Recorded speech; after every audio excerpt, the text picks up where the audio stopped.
The night didn't begin with thunder. It began with a bell, thin as a silver thread, falling from the cathedral tower and dissolving into the rain. Verona's stones kept their own counsel, drinking the storm as if it were memory. The streets gleamed like varnished confessions. Lamplight stretched into gold leaf across wet cobbles. Doorways blinked in and out of shadow, and the river moved with a patient, unreadable pulse. I walked with my hand on the slick rail of the scaffolding, counting breaths the way I counted tesserae. 1, 2, 3. Restoration is rhythm disguised as devotion. Every inhalation is a pact with dust. Mosaic is the art of returning what was broken. It is also the discipline of learning which fractures are sacred. Tonight, the basilica waited for me like a reluctant witness. The nave held the dark the way a velvet dress holds perfume. Dense, private, deliberate. The air was heavy with beeswax and iron, old incense and damp stone. My lantern, clipped to my belt, made a small, honest circle of light around my knees. Beyond it, the dark felt sentient. I liked that about cathedrals, their refusal to reassure. I had come for the Madonna haloed in a winter of cracking gold. A century of moisture and negligence had unstitched her divinity. The plaster beneath had begun to crumble the way memory does. Slowly, beautifully, irreversibly. Each step on the boards whispered. Even the wood seemed aware of the sanctity of hesitation. I knelt before the panel, lifted the muslin veil that had protected her face, and met her eyes. Downturned, remote, forgiving nothing. I had studied those eyes in photographs for weeks, but paper flattens mercy. Up close, the paint breathed. The cracks were rivers on a map leading somewhere older than truth.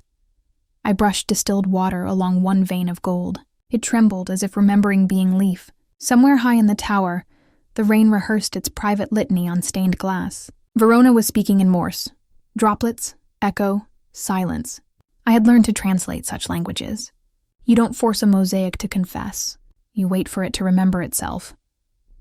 A current moved through the nave, subtle but decisive. Not a draft. Presence. The air thickened with another body's claim on oxygen. I didn't expect anyone tonight, I said without turning. I know, a man's voice answered, calm as a verdict. The brush froze midair.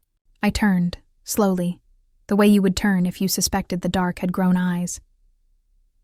He stood below the scaffold, near the aisle where votive candles flirted with their own smoke. He didn't move. The shadows did it for him. They arranged themselves to flatter his outline, as if they'd been rehearsing. Black suit, well lived in. A tie the color of an unripe bruise, dark plum shading to midnight. No ring. One pale scar around his right wrist, a half-moon too deliberate to be accident. His stillness carried authority. His breathing was shallow, economical. The way people breathe when they've negotiated with danger and learned its hourly rate. Luca Vitale, he said. The name hung between us like incense, slow to disperse, sweet with implication. I'd read it before in the ledger of donors. Quiet money, unexamined generosity, gifts that arrived before requests. A name that moved through Verona's institutions like a whispered password. I know, I said finally. The basilica thanks you. His mouth acknowledged the politeness, but not the sentiment. And you're the restorer. Isabella Morelli. I know, he said again, and something about the repetition tightened the air. The second bell tolled, low and patient. It sounded less like time and more like consequence. My pulse synced with it against my will. He let his eyes travel the scaffold, tools, jars of pigment, rags like ghosts folded neatly, and then to my hands. He studied them as if they were blueprints. You repair saints, he said. I repair glass and stone. Sometimes the saints are incidental. He almost smiled, the gesture aborting halfway. Do you believe in them? In their weight, I said. In what they make us carry. And what's that? Choice. He stepped closer, still careful to stay earthbound. Candlelight licked his jawline. Rain glossed his hair. A single droplet paused in his lashes before surrendering. His eyes were a trick of metallurgy. Bronze, then gold, then something that burned quietly. You came to return what was lost, he said. I came to make sure it stays that way. Nothing stays, I said. It's tended, like wounds. He inclined his head, an almost bow. "Then tend," he said. "I'll keep watch." When he turned away, the shadows followed obediently. After he left, the cathedral felt more inhabited than before. Absence has gravity. I breathed in the vacancy he'd left and found it heavier than company. My brush resumed its pilgrimage. Gold met gold, and the halo closed around my exhale like a ring fitting itself. Outside, the rain fattened, a living drum on the roof. The river turned beneath the bridge, one deliberate pulse, and went on. Deep inside the basilica, something settled, a soft, decisive sound, plaster adjusting or destiny finding its seat.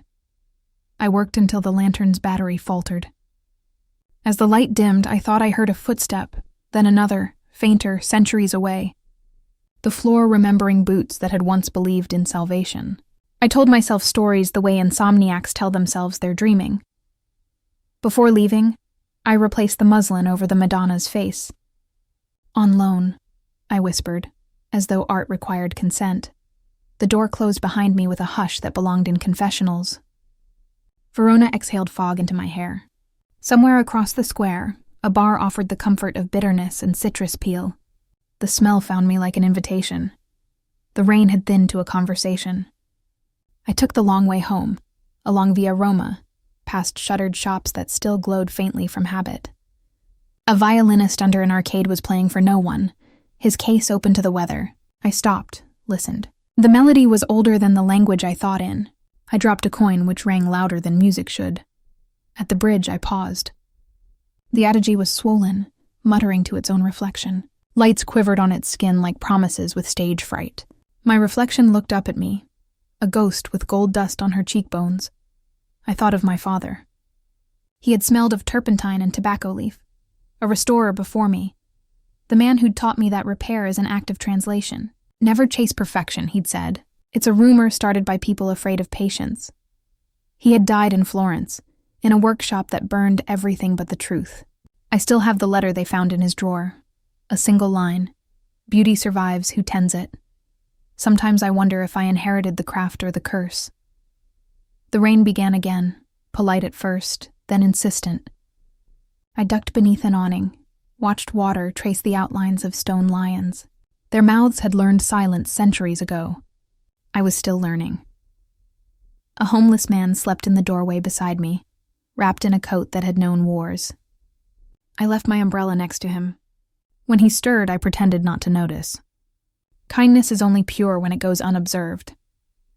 When I reached my apartment, a rented space above a locksmith's shop, the city's hum had folded itself into rest. I hung my coat, washed the gold dust from my hands, watched it swirl in the sink like a galaxy reconsidering collapse. The power flickered once, twice. I lit a candle instead. On the table sat the portfolio of restoration plans. I opened it, meaning to review pigment ratios, but found a single unfamiliar envelope resting on top. No stamp, no handwriting. Inside, a small piece of marble, triangular, its surface etched with a faint initial, VI turned it under the candlelight. It might have come from the scaffolding, or from him, or from a statue that had decided to shed a skin. Either way, it was a message carved in restraint. I placed it beside my sketchbook and wrote one line beneath the day's entry. Some saints walk in daylight, some at night. Then I closed the notebook and let the candle gutter out naturally. Morning arrived without apology. Verona in daylight is a woman adjusting her veil, aware of her beauty, weary of admiration. The rain had scrubbed the sky clean enough to show its scars. I crossed the square with coffee scalding through its paper cup and felt the city's pulse reassert itself. Vendors erecting stalls, pigeons performing their unacknowledged ballet. The basilica awaited, quieter now, but not emptied. Inside, the air still remembered incense and secrets. I climbed the scaffold, checked the halo, inspected the layer of consolidant I'd applied the night before. Stable, breathing. The gold had relaxed into itself, as if grateful. I told myself that was all I needed to see. Yet when I looked down toward the aisle, I noticed something new. A fresh votive candle, still warm, burning lower than the others. Next to it, a folded piece of paper weighed by a coin. I climbed down. The note held one sentence in neat, unsentimental script. Some fractures are meant to be kept visible. No signature. Just the same initial V. I stood there longer than necessary, candle heat softening the edge of my resolve. Outside, the noon bells rehearsed their silver throats. Inside, I realized something unsettling. Restoration and temptation speak identical dialects. They both promise return. I replaced the note exactly as I'd found it, coin and all. The saints could read it. I didn't need to. That evening, as clouds gathered again like witnesses, I would meet Luca Vitale beside the river, though I didn't know it yet. I only knew that the basilica's silence had begun to tune itself to my breathing, and that somewhere between crack and repair, devotion had shifted its allegiance. For now, I cleaned my brushes, recorded the humidity, wrote progress satisfactory in the logbook, and touched the marble fragment once more. It was cool, patient, undecided, like the city, like him, like me. He didn't ask for a meeting. He arranged a coincidence, the kind of choreography that pretends to be luck so you'll step into it without feeling managed. The rain had disciplined itself into a fine mist by evening, and the river wore it like silk. I drifted toward the water because work leaves a residue that only moving air can lift. The awning of a narrow trattoria held a pocket of dry light, lamps haloed with their own fog, tables glistening like polished thoughts. A ferryman below hummed a modest melody, the kind that knows better than to compete with a city. A chair scraped. A waiter materialized with the soft omniscience of someone who'd been warned about me. He led me to a table at the edge of the awning, view of the river, back to the wall, exits aligned. Professional paranoia disguised as hospitality. I recognized the trick immediately. I'd practiced it in another language for years. Conservation of attention. Make the world smaller and let the important thing grow. He was already there, of course. Not seated, standing beside the table with one hand on the chair back, as if he were in conversation with the furniture and had won. No umbrella. Rain had edited his hair. The suit was the same persuasion of black, the same patient shoulders. And that tie again, dark plum at the edges, a bruise deciding what story to tell. "You come to Verona alone," he said, pulling out my chair the way a man might draw a curtain. "I bring work," I said, "and let the city sit down with me. Work is not a passport. It's more honest than a smile." "The smile isn't for you," he said. "It's for the door." His mouth registered its own aphorism, then let it go. He poured wine without consulting the label, and the wine cooperated, learning the height of the glass from habit. It was the color of old velvet. The nose was crowded, cherry, smoke, an insinuation of leather, a memory of rain that had been taught to behave. The first sip was a negotiation. The second, a contract. "Your father," he said, and the stem of the glass made a quiet circle against the table. "He taught you the difference between honest work and honest stories." "I didn't tell you about my father." "You didn't have to. I would have laughed if it had been another man, another city. Instead, I watched the river perform its permanent trick, moving while pretending to hold still. He used to say a crack is a wound until it's a feature. If you love the piece, you learn which is which. Luca considered this, and in that small pause his eyes did the curious thing I had already learned to recognize. They warmed, then cooled, like a hand passing through light and shadow. "You speak in mosaics," he said. "Little stones, fitted tight. And you speak in erasures," I said. "What you don't say does more work than what you do." He didn't deny it. "The basilica is older than our grandfather's grudges," he said. "It needs someone who can keep time with it.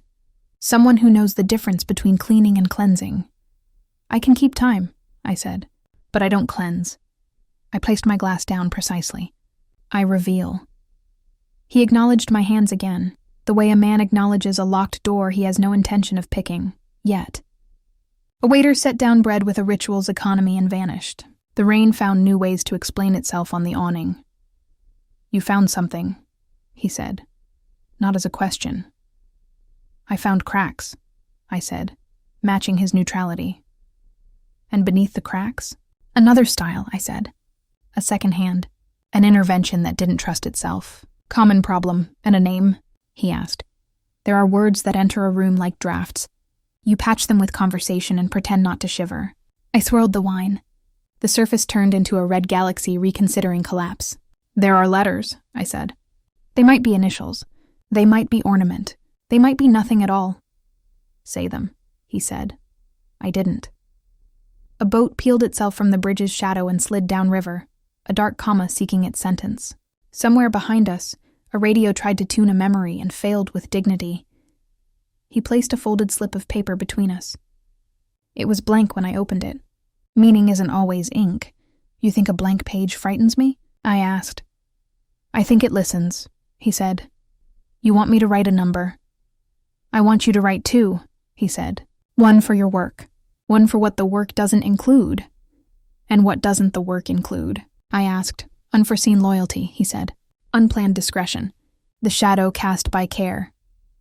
I refolded the paper, felt the texture of something manufactured to be patient.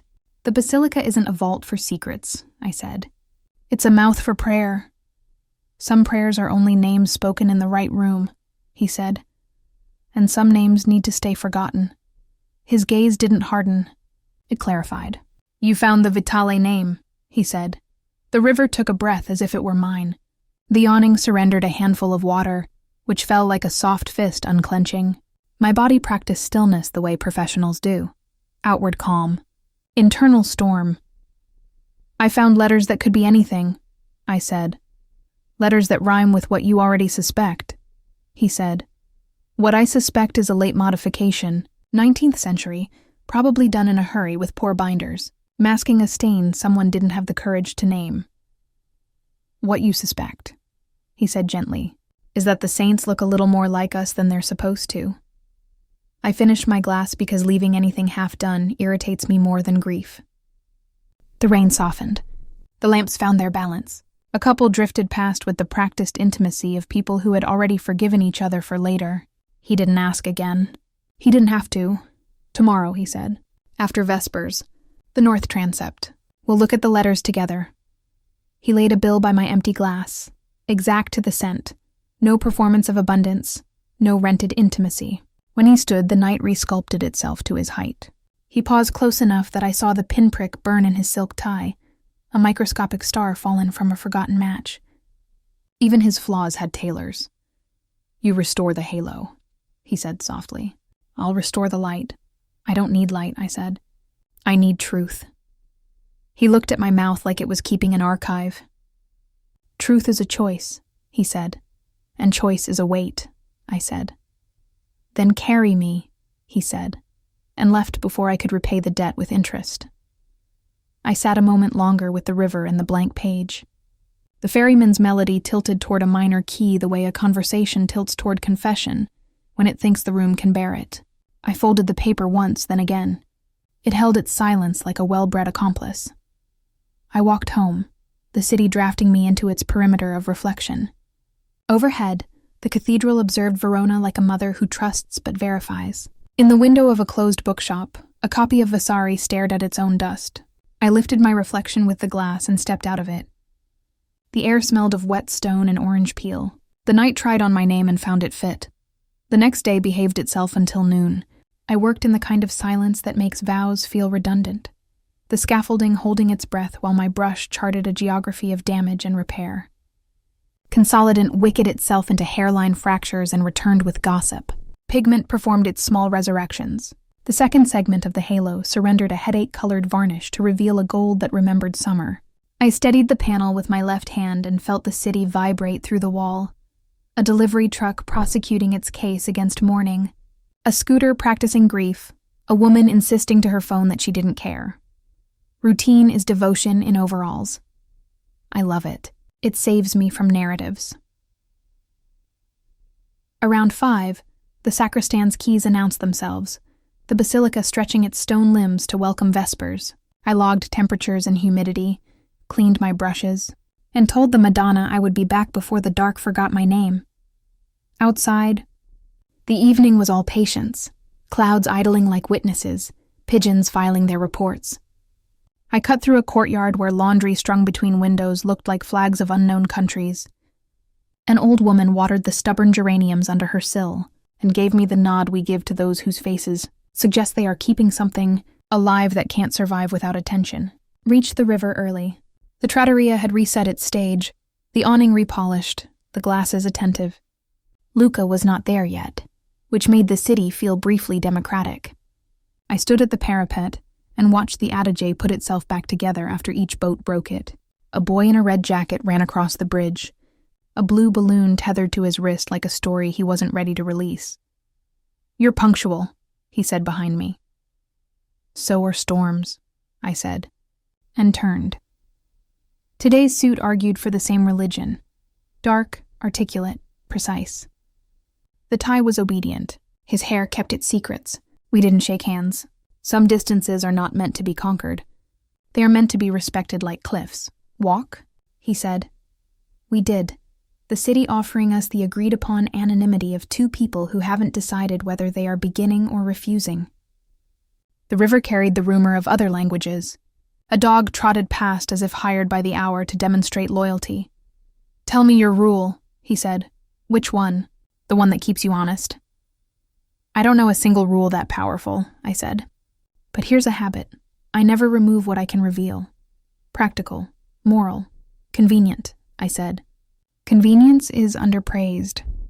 "And what do you conceal?" he asked, when revelation would do. "Myself," I said, and let the pronoun hang between us like a chandelier we were both too proud to dust. We stopped at a kiosk that sold newspapers and saints' cards. He bought neither, and handed the vendor enough change to buy both. The vendor said something in dialect that translated roughly to "May your night stay complicated." We cut through a small square where a fountain practiced its endless argument with gravity. Children had colonized the steps with chalk cities of their own. One girl, 5 maybe, drew a circle of gold so bright I felt my hands move, phantom-like, toward tools I wasn't carrying. "Do you always see halos?" he asked. "Only where they don't belong," I said. "It's an occupational hazard," he said. "It's a character flaw," I said. We came to the trattoria and took the same table under the same awning because some repetitions are not accidents. They are incantations. The ferryman below adjusted his melody to accommodate our arrival. It was the sort of kindness that expects to be ignored. He ordered without looking at the menu, the courtesy of someone who has tested the city for years and remembers what it remembers. Bread arrived with rosemary, oil with a memory of meadow. The wine was the same persuasion as last night, only more certain of itself. My body filed a quiet protest. My curiosity overruled it. "Palimpsest," he said when the waiter retreated, as if continuing a conversation we had merely paused. "Do you believe in them?" "I believe in what remains after you think you've erased it." "And do you believe in mercy?" he asked. "I believe in proportion." He let that sit with the bread. "What would you do if you discovered that the letters under the halo belong to a family that doesn't deserve them?" "Deserving is a theological problem," I said. "Conservation has enough earthly ones." "Kind of you to keep the realms separate," he said. "I don't," I said. "But I pretend I do. It keeps the work clean, and the worker? Stained, inevitably." I turned the glass a fraction. The candle replaced the wine with small suns. "What is it you're asking me to do, Luca?" "Not yet," he said. "First I want to know what you'd refuse."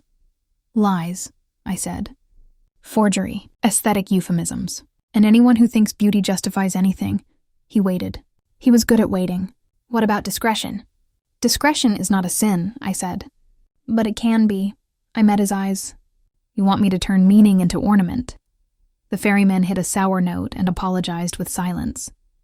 Luca put his elbows nowhere near the table. "I want you to keep the halo honest," he said, "and to keep the city from becoming theatrical about something it can't afford to stage." "Is it the city that can't afford it?" I asked. "Or you?" "Yes," he said, and didn't blink. The food arrived as if it had always been on its way, delicate and persuasive. We ate like people who had listened to hunger long enough to understand its accent. Between courses we let Verona talk. Cutlery like quiet bells. Rain practicing subtlety at the awning's edge. A couple at the far table arguing with exquisite politeness. "You're not afraid of me," he said finally. "I'm afraid of my own accuracy," I said. "Of what it costs. And what does it cost?" Everything you haven't planned to give, I said. He nodded, as if the arithmetic pleased him.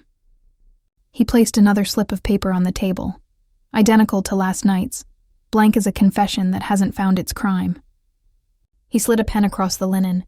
For your work, he said, and for what the work doesn't include. I didn't touch the pen. What does the second number buy exactly? Space, he said. Between truth and spectacle. You think money can buy that kind of space? I think money is a tool, he said. Like gold leaf, like a brush, like silence, and like a gun, I said. If it's in the right hands, he said coolly, it does the minimum damage the situation requires. And if it's in the wrong hands, the same, he said, only faster. A gust lifted the edge of the awning and dropped a curtain of water inches from his shoulder. He didn't flinch, I did. He noticed, and the corner of his mouth acknowledged the data. Do you know how to swim? He asked. Yes, everyone drowns, he said. We choose where. I prefer shallow water with gentle signage, I said. He looked at my mouth again, as if it were a safe with a combination he almost remembered. Liar, he said softly. The waiter arrived with grappa we hadn't ordered. From the house, he said, which is to say from you. We left it untouched, little clear fires waiting for a reason. He stood, not abruptly. Come, he said, where? To ask a question neither of us once answered in public. I hesitated on principle, and followed on instinct. We left the river and entered a side street that smelled of figs and old books. The rain had thinned to editorial suggestions. He stopped at a small chapel that pretended to be a bakery from certain angles. Inside, it was empty except for a woman kneeling with the concentration of a mathematician. The walls carried the residue of frescoes that had learned to be humble. The candles performed their one true trick, making time visible. He didn't cross himself. He didn't even look at the altar. He looked up, at a corner where a saint's foot remained after the rest of him had agreed to fade. If you had painted over that with sky, he said, would the sky be truer? No, I said, just newer, and if you left the foot, then the sky would have to learn to share, I said. We stood without speaking until silence lost interest in us. Outside, the ferryman's melody had become a rumor. The city gave us our table back without comment. He sat. I didn't. I put both hands flat on the linen as if testing a fabric the shopkeeper said wouldn't shrink. The letters stay, I said. If they are authentic, they stay not because of who they name, but in spite of it. They stay because the hand that laid them believed itself invited to permanence. My job is to keep the honesty of that invitation. I can translate. I won't falsify. His jaw acknowledged a decision he had already made. And if their meaning becomes a fuse? I am not your arsonist, I said. Or your fire marshal. I'm the person who reminds the building what it was made for. He lifted the grappa and studied its clarity. He set it down. You're not sentimental. No, I said. I'm devout. Different problem set. He smiled. The actual thing this time. Quick, unguarded, as if something in him had found a window unlocked. Tomorrow, he said again, after Vespers. North transept. Agreed. He paid with the precision of a man balancing his own ledgers. When he reached for his coat, I saw the pale half-moon on his wrist flash like a small moon rising. He caught me catching it and didn't offer a story. We left the awning's jurisdiction and walked toward the bridge. The city conducted us to a stop beneath a lamppost that made a little country of light. A street musician found a riff that sawed directly through pretense. Luca looked at me as if I were the problem he had been assigned at birth. Truth is a choice, he said again, almost to himself. Choice is a weight, I said, because repetition is how spells remember their power. Then carry me, he said, quieter this time, as if correcting an equation.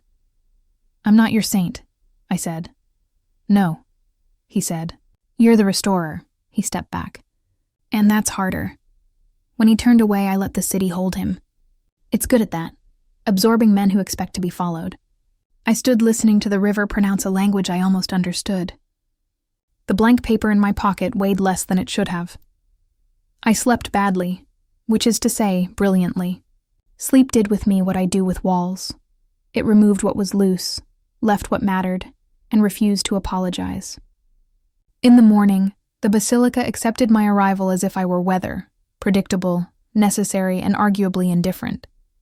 I climbed, logged, breathed, brushed. During lunch, I took my sandwich to the west steps and shared their company with pigeons whose eyes judged me with biblical acuity. A school group swept through, the guide speaking a memorized passion. "Here," she said in English, "you can see the collaboration of centuries." I liked that. Collaboration of centuries. As if time had signed the wall beside its coworkers. The afternoon became its own instrument. I tuned it. Linen gloves, sable brush, distilled water, Japanese tissue, whispers to the halo that were not prayers, but something adjacent. Work positions the mind at an angle where the past and the present can shake hands without arguing. At 4, the sacristan checked the side aisles with his keyring voice, and the choir began to lay sound on air like gold leaf. Vespers bloomed.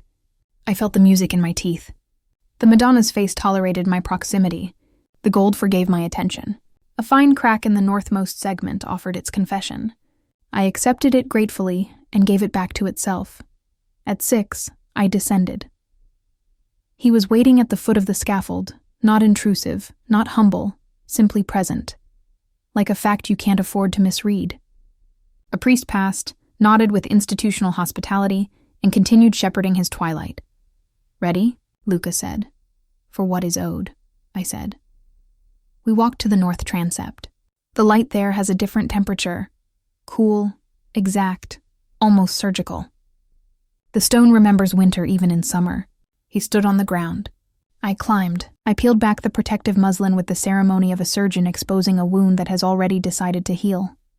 "There," I said, indicating the field of ochre the size of my palm.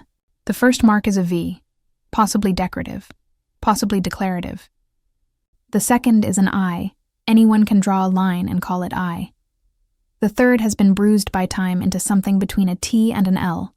Vitale," he said, as if correcting history's pronunciation. "Possibly," I said. "Possibly Vittorio. Possibly Vita. Possibly Vidi. A plural you don't want." He exhaled through his nose, the closest he had come to losing grammar. "Authentic?" The gold beneath says yes. The binding medium says maybe. The craquelure pattern says, be careful. "And your hands?" he asked quietly. "My hands say leave them." He didn't move, but the shadows did, rearranging themselves to better complement his restraint. "And your conscience?" he asked. "My conscience is unionized," I said. "It works when I do." Silence accepted our membership dues. Far off, the choir concluded and gave the nave back to its own breath. My lantern marked a small geography of honesty. "If you leave them," he said, "they will be read." "Good," I said. "Reading is cheaper than guessing. And they will be guessed at, anyway."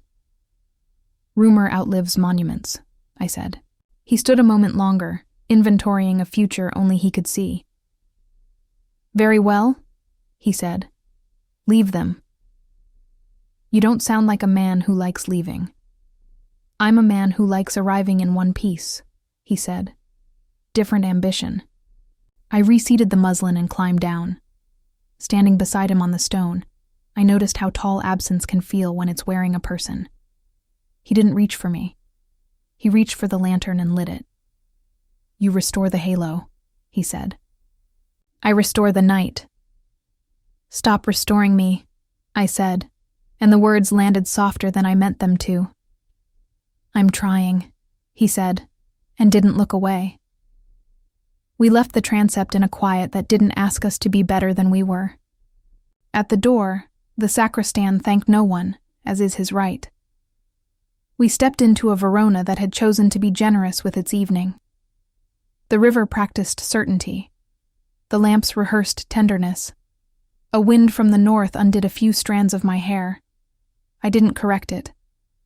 We stopped at the parapet again, because rituals provide structure when the heart is busy.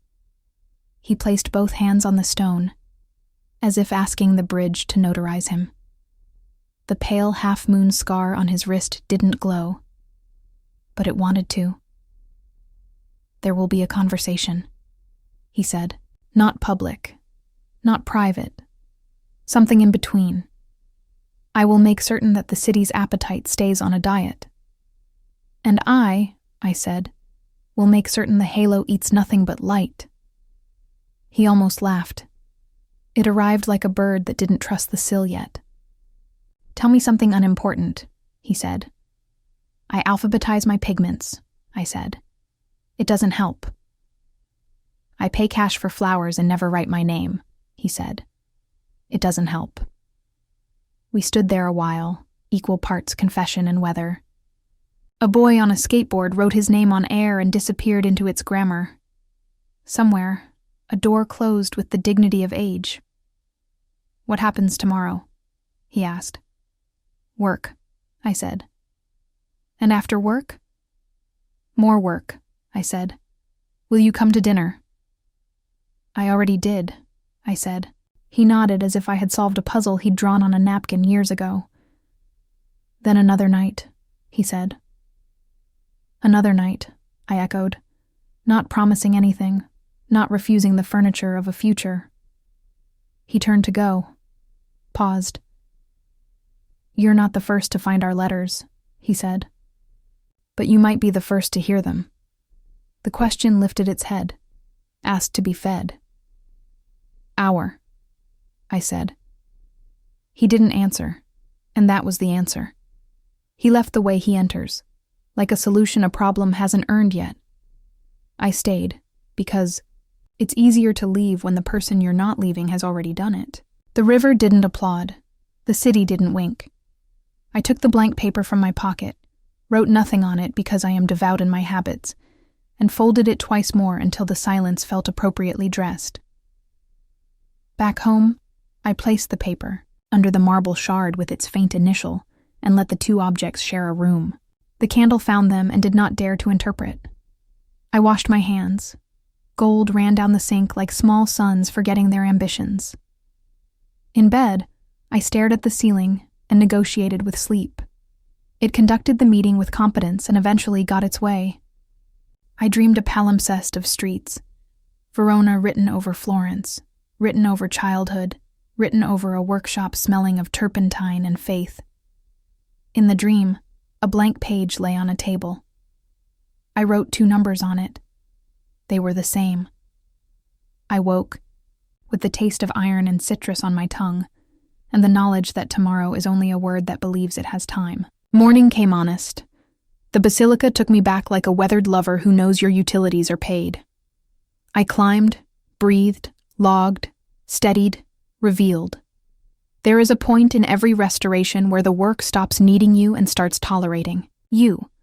I could feel that threshold within reach, and it made me careful in a new key. By late afternoon, my shoulders had learned a new language for ache. I put down the brush and looked at the halo the way one looks at a decision that has decided you. The initials nested inside their renewed field as if they had always intended to live there. Not erased, not amplified. Translated into texture. The temptation to call it solved knocked politely. I ignored it. The sacristan's keys measured 6 o'clock. I sealed the day's notes in the log, wrote varnished test Saturday in the margin, and signed my name with the small disciplined hand my father had trained into me, the one that never apologizes and never shouts. Outside, the city had begun to put on its bracelets. I followed its wrist to the water, and let the lamps turn the river into a soft market for light. I could have gone to the trattoria. I could have waited under the awning and let coincidence do its favorite trick. Instead, I crossed the bridge and took the long way home through streets that smell of stone and orange peel, and the patience of cities that have outlived their historians. On my desk, the marble shard kept custody of the blank page. I lifted them both, weighed them in opposite hands, and felt what I already knew. One is proof, the other is permission. I put the proof back in the drawer and the permission back in my pocket. When the bell fell from the tower, clean, silver, decisive, I didn't think of thunder at all. I thought of the river, and of a man who knows how to walk away before the story decides to be kind. I thought of initials that might be a family or a sentence, and of a halo that would prefer to be a circle of accuracy rather than a crown. I thought of a ledger I hadn't seen, and a choice I would make when I was strong enough to name its price. For now, I did the thing my father taught me, the one that has never failed me in rooms with saints or men. I made tea. I wrote down the weather. I sharpened a pencil. I drew a circle and erased half of it, then put the eraser down and let the broken shape mean more. We worked in the kind of silence that makes a vow feel redundant. Morning lengthened like a clean blade. The scaffolding held its breath while my brush charted a narrow country between injury and memory. Each stroke a small treaty signed under poor light. Consolidant wicketed itself into hairline fissures and returned with gossip. Salt blooming where the wall had learned to drink. Soot nested in the pores like a rumor that outlived the mouth that started it. The second segment of the halo surrendered, its migraine varnish to reveal a gold the color of August kept in a drawer. I steadied the panel with my left hand and felt the vibrations of the city return to the bones of the wall. A delivery truck prosecuting a case against mourning, a scooter mourning its own impatience, a woman insisting into her phone that this time she really didn't care. He came to the transept like a man who had never been taught to hurry, who had learned that presence could accomplish what speed could only imitate. Luca did not climb. He addressed the wall from the ground, as if he understood that holiness and height transact in different currencies. He watched, not like a donor auditing an investment, but like a reader stalking the sentence in which he would decide himself. "Here," I said without turning, and angled the work lamp to reveal where the halo's field had swallowed 3, small letters as if they were seeds of a plant nobody could name. "I see it," he said. No surprise, no theater, just a recognition delivered without interest. The letters lived inside a square of ochre, no wider than my palm. The first was a V that could have been a flourish or a spine. The second an I. Anyone can draw a line and call it I. The third, choked by time into a shape between T and L, had unlearned its alphabet and retained only its intention. A restorer's temptation is to believe that what you discover is what was intended. The more honest compulsion is to admit that your discovery might be your own shadow. "I can remove them," I said. "They may be later additions. Cautious hand, cheap binder. If I test the protein content and find glue where egg should be, they don't belong." "Later than what?" he asked. "Later than the original act of faith," I said. "Later than the hand that meant the circle to be only light." He considered that as if faith were a ledger that somebody had failed to balance. The choir somewhere south rehearsed a Kyrie, that elegant admission of insufficiency. "No," he said. "Leave them."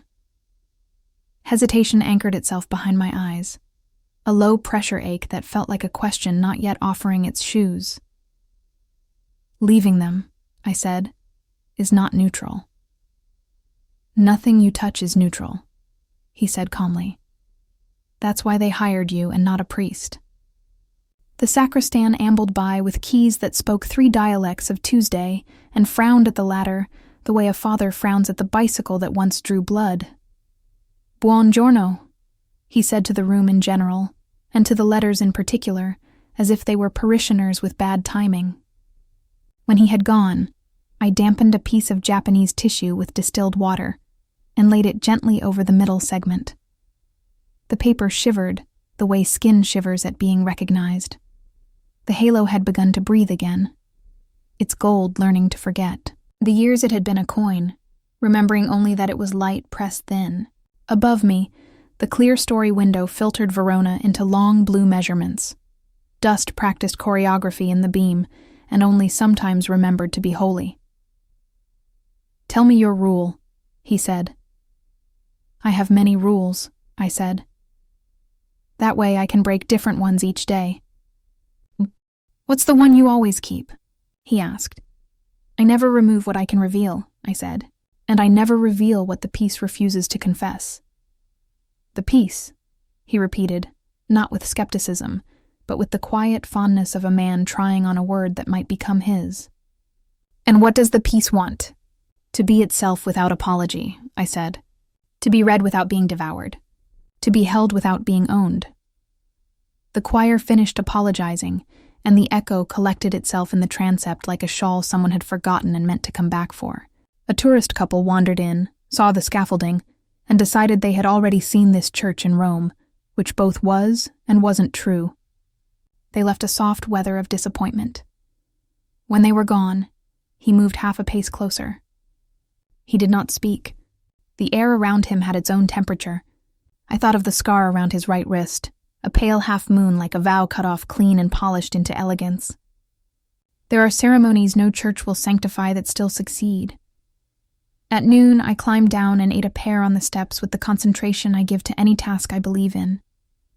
He remained inside, a stain of black in the corner of my vision, like an annotation made by a stern but accurate teacher. The pear was imperfect, bruise near the stem, sugar near the core. I prefer imperfect fruit. It tastes like it has already forgiven you for the day. When I returned to the scaffold, I adjusted the harness of my lamp and caught him looking at my hands the way one reads a map. First for direction, then for terrain, then for the distance between pride and mercy. "What is it you think a restorer does?" I asked without looking down. "Negotiates with ghosts," he said. "Not my specialty," I said. "I deal in breath." He let the answer stand the way some men let women. They call it respect and leave the cost uncounted. By late afternoon, the halo's right flank had accepted my terms. The gold took light into itself and returned it diminished and improved, like language in the mouth of a lover.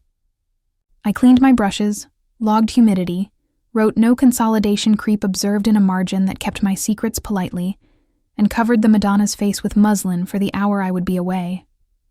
There is a particular kindness in covering and uncovering a face you are not allowed to kiss. It instructs the mouth in not wanting. "After Vespers," he said. "North transept." "I know," I said, and the words fit too well. Evening undressed slowly. Verona's stones discovered a darker polish. The sky put on armor it had no intention of using. I left the basilica with my bag lighter than it should have been, crossed the square with hands I didn't trust, and entered the city as if it were a house I had not paid for. Vespers unspooled, psalms as narrow ropes thrown to the drowning, people accepting them with dignified reluctance. I walked until I had rehearsed refusal so thoroughly it sounded like consent. The smell of bitter orange from the same bar cut the air into pieces my mouth could hold. A child dropped a marble, and the sound made a promise the night had no intention of honoring. When I returned, the knave had done what rooms do when they decide to tolerate you. It forgot you were there. The side aisles pooled a cooler kind of dark. I placed my bag near the column with the shallow chip that looked like a crescent nail mark, climbed the ladder like a woman who could climb any ladder, and peeled back the muslin to resume a conversation I recognized as a marriage. It was then I heard the sound. Not footsteps, not breath, the tiny break of a match, a discipline surrendered for effect. The chemical bloom of sulfur and cedar, a gloved hand's courtesy to a cigarette. "I thought you quit," I said, still facing the wall. "I did," he said near my left shoulder, voice lower than the knave deserved. "But the night asked for theater." "You don't need to smoke for me," I said. "It isn't for you," he said. "It's for the dark," I did not turn. The cigarette's small red star negotiated its radius. The smoke rose and took the shape of a thought with nowhere to go. "What is it you want, Luca?" I asked. "The thing you have already given," he said. "Which is?" "Proof." The word went through me the way a knife point goes through silk. Cleaner than you fear, faster than you want. I set the brush down across the lip of the jar, where it made a bridge between solvent and air, and rested my hands flat on the board. Somewhere, a draft learned to imitate sacrament. "I was told a story when I was a boy," he said, "about a saint who knew the names of the living and the dead. He carried them in a book bound with iron. If your name was there, you could not drown."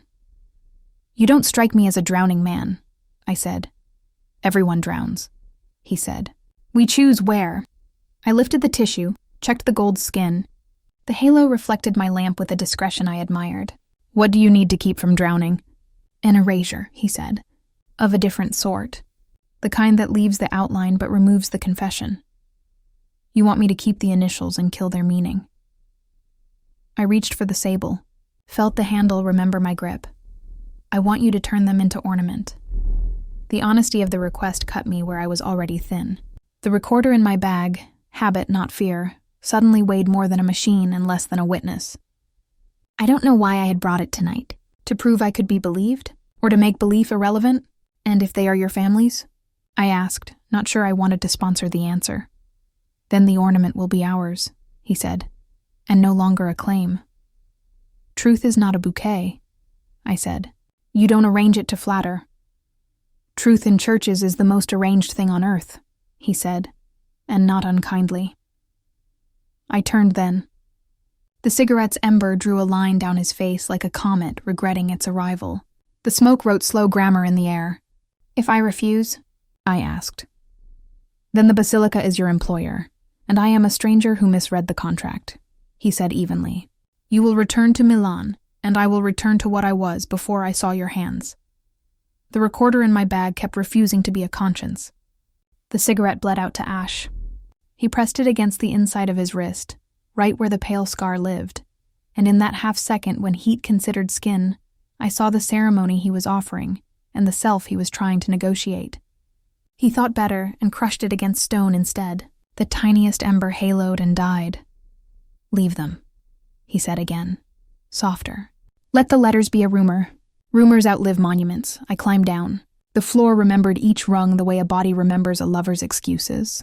He stood close enough that the fabric of his suit recalibrated. It had that sound well-made cloth makes, expensive breath. I expected him to reach for me. He didn't. He reached for the lantern and lit it, as if light could do the touching on his behalf. You restore the halo, he said. I restore the night. Stop restoring me, I said. It came out harsher than I meant. Honesty is rarely beautiful in its first draft. His mouth had the audacity to be gentle. I'm trying, he said, which might have been truer than both of us deserved. We stood with the lamp's circle loosening the dark and the dark grateful for the attention. I put the recorder on the ledge and pressed record because that is what I do when I am afraid I might lie to myself. The little light glowed like a cautious heart. I found a second layer under the blue, I said, to the recorder or to him. Someone painted over fatigue with certainty. It never lasts. He watched the red dot blink. You trust machines? I trust archives, I said. Machines are just obedient pens. He nodded like a man taking a side in a war he had previously found boring. Tell me, he said, what do you do with a truth that ruins the room it's spoken in? I move the room, I said, and realized I had never given myself that permission until the moment I heard it leave my mouth. His eyes warmed and cooled, that private weather I had started to count on. I need you to move this room carefully, he said. There are people in it who don't deserve the ceiling. We both looked up then. Reflex, superstition. The vault held. It always holds until it doesn't. A bat unfurled in the far nave, a scrap of night reconsidering its job. The sacristan's steps approached, hesitated, receded.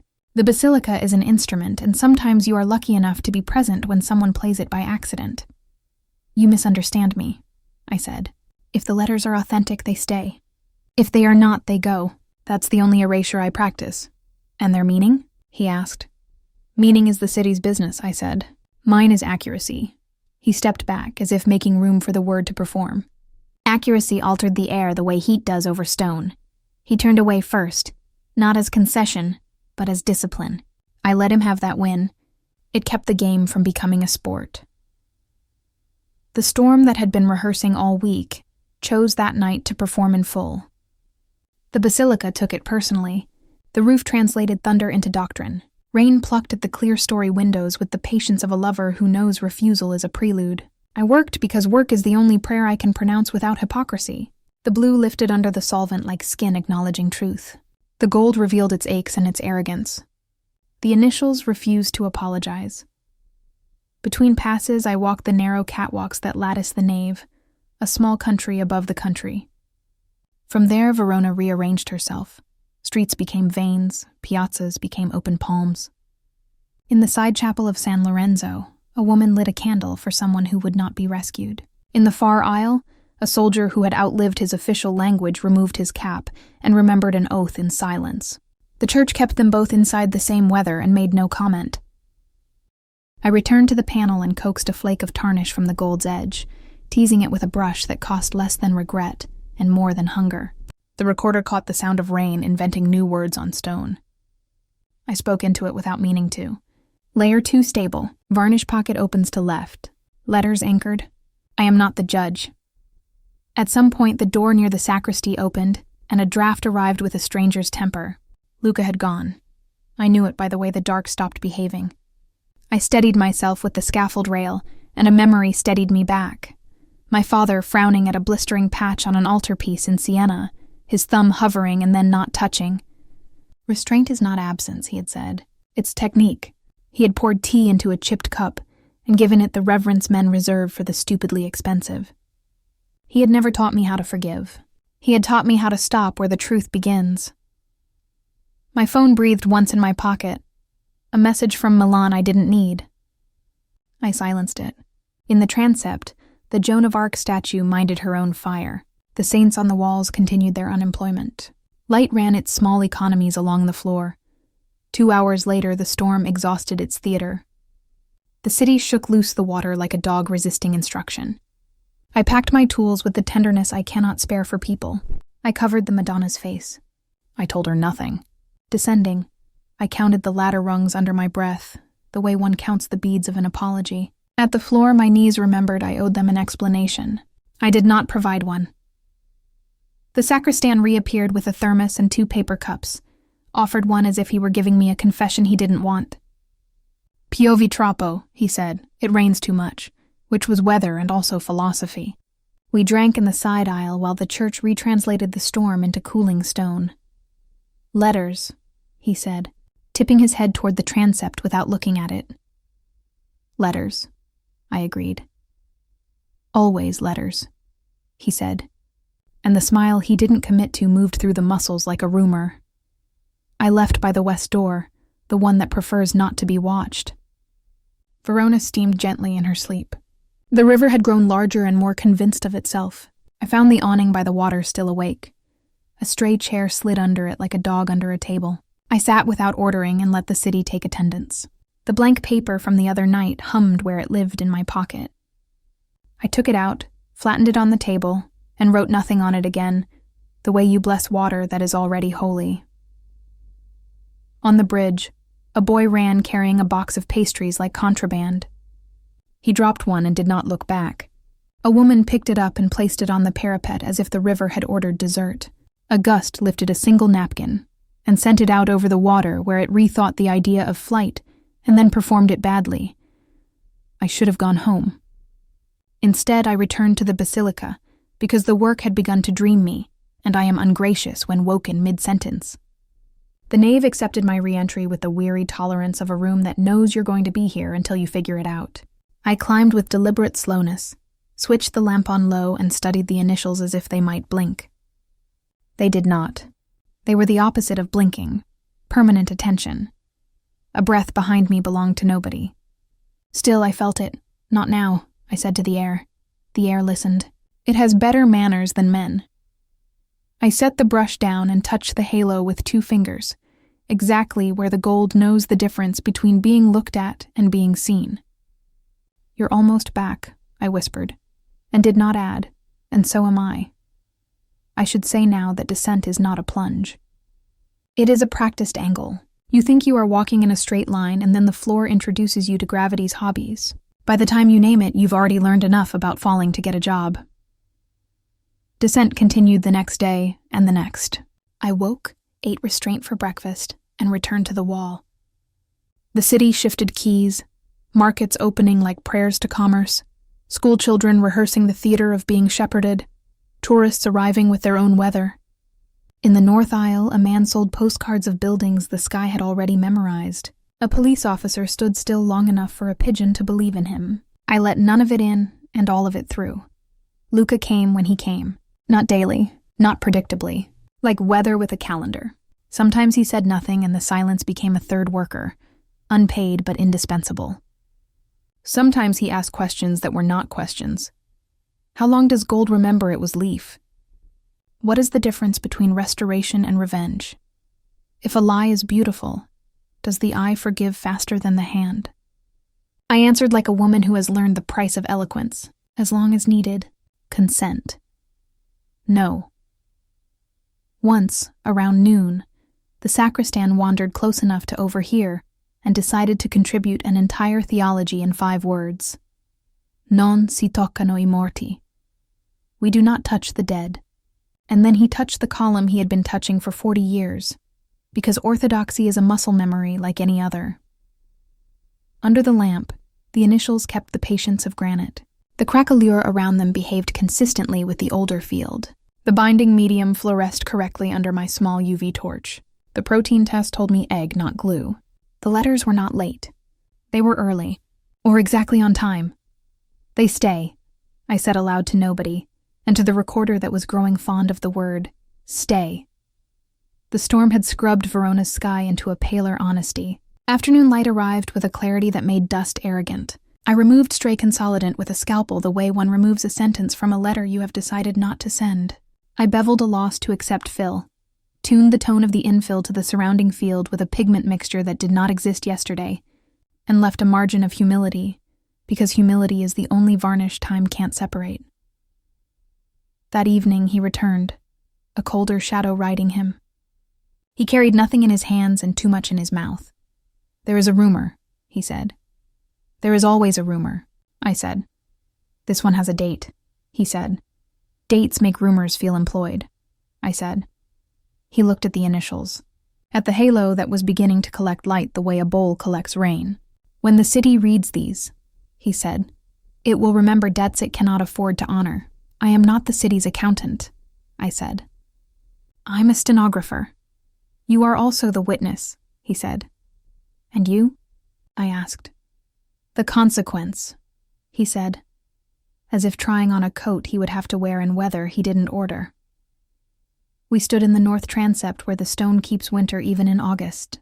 A draft wandered by with the personality of a retired opera singer. Dramatic, but only on the beat. He took a breath that knew its strength and rationed it anyway. There is a vault, he said finally. Not ordained. Under the north transept. When my grandfather was a young man, he put something there and forgot to forget it. I restore a halo, I said. I don't open vaults. I'm not asking you to open it, he said. I'm asking you to understand it exists. So when the letters speak, you will not think the voice is only paint. Not tonight, I said, and the relief that crossed his face was not for himself. Tomorrow, he said. Tomorrow, I agreed, because the word is a kind of insurance, and we are all in that business in one way or another. He left then, leaving the night to keep the rest of his appointment. I watched his back, the way people watch ships. They are not sure they wanted to be on anyway. The door inhaled, exhaled, closed. Alone, I touched the halo one more time through the tissue and felt the entire cathedral adjust its posture by a hair. It is astonishing how often the right pressure is almost none. I packed slowly. I logged halo, Northfield stable. Letters integrated. Surface breathes. I did not write about rumors. I did not write about vaults. I recorded the weather, because weather is the only honest alibi an artist ever has. Outside, the river had changed key. The awning by the water wore a few commas of rain that hadn't realized the sentence was over. A man practiced a saxophone under the bridge, notes arcing out and falling back incomplete. I stood and listened until the song found its ending the way water finds its level, by insisting. When I slept, I dreamed the cathedral's foundations were hollow. An entire second Verona lay beneath the first, made of mirrors and promises and old smoke. I pressed my palms against the glass ceiling of the undercity and watched the version of myself above arrange pieces of gold into a circle big enough to walk through. She refused to look down. I refused to look up. Our breath fogged the glass into 2 brief wings. Somewhere between us, a river finally pronounced my name correctly and moved on. Morning arrived undressed. I made tea. I sharpened a pencil. I drew a circle and erased half of it and then put the eraser down, which is the harder part. My father's handwriting, floating up from a letter I had memorized into my bones, offered its usual unhelpful mercy. Beauty survives who tends it. I hated him for the who. I loved him for the verb. At the basilica, the sacristan gave me a look that suggested he knew what day it was, and that he had survived worse. I climbed. I uncovered the face I had been trusted with. I breathed on the gold the way you breathe on glass to prove it still accepts you. Work resumed. Descent continued. By noon, I had finished the last consolidation pass on the north segment and begun retouch on the abrasion that had once been somebody's solution for someone else's impatience. A nun came to pray near the transept and forgot to leave, which is one definition of prayer I endorse. Her rosary moved like water learning the word stone. After Vespers he came. Not dramatic and not apologetic. Precise. Now, he said. And it wasn't a command, but there was no other name for it. We went through a door older than the donors, and down steps that wished for shoes that knew them. Moisture kept time on the walls. The air carried the ambitions of iron and damp paper. He moved to a niche and unwrapped an oilskin package. The ribbon that bound it bore that pale half-moon knot, as if time had been practicing his wrist before it found him. Inside were ledgers, names, dates, quantities, notes that weren't notes, but instructions for people who had learned to read sideways. I saw Vitale not as ornament, but as architecture. I saw my own name, and the room tilted. It wasn't my name. It was my father's. I reached for the book the way you reach for heat that needs to know it has been seen. The entry was 23 years old. A shipment. A loss. A debt settled in currency no longer legal in any country with a memory. A remark in the margin. The girl will learn. I did not know whether the hand that wrote it was praising or promising. The paper accepted the weight of my palm and did not crumple. How? I said, which was not a question and therefore easy to answer. The world is small when men make it small, he said. Your father tried to refuse the map. He paid for the refusal.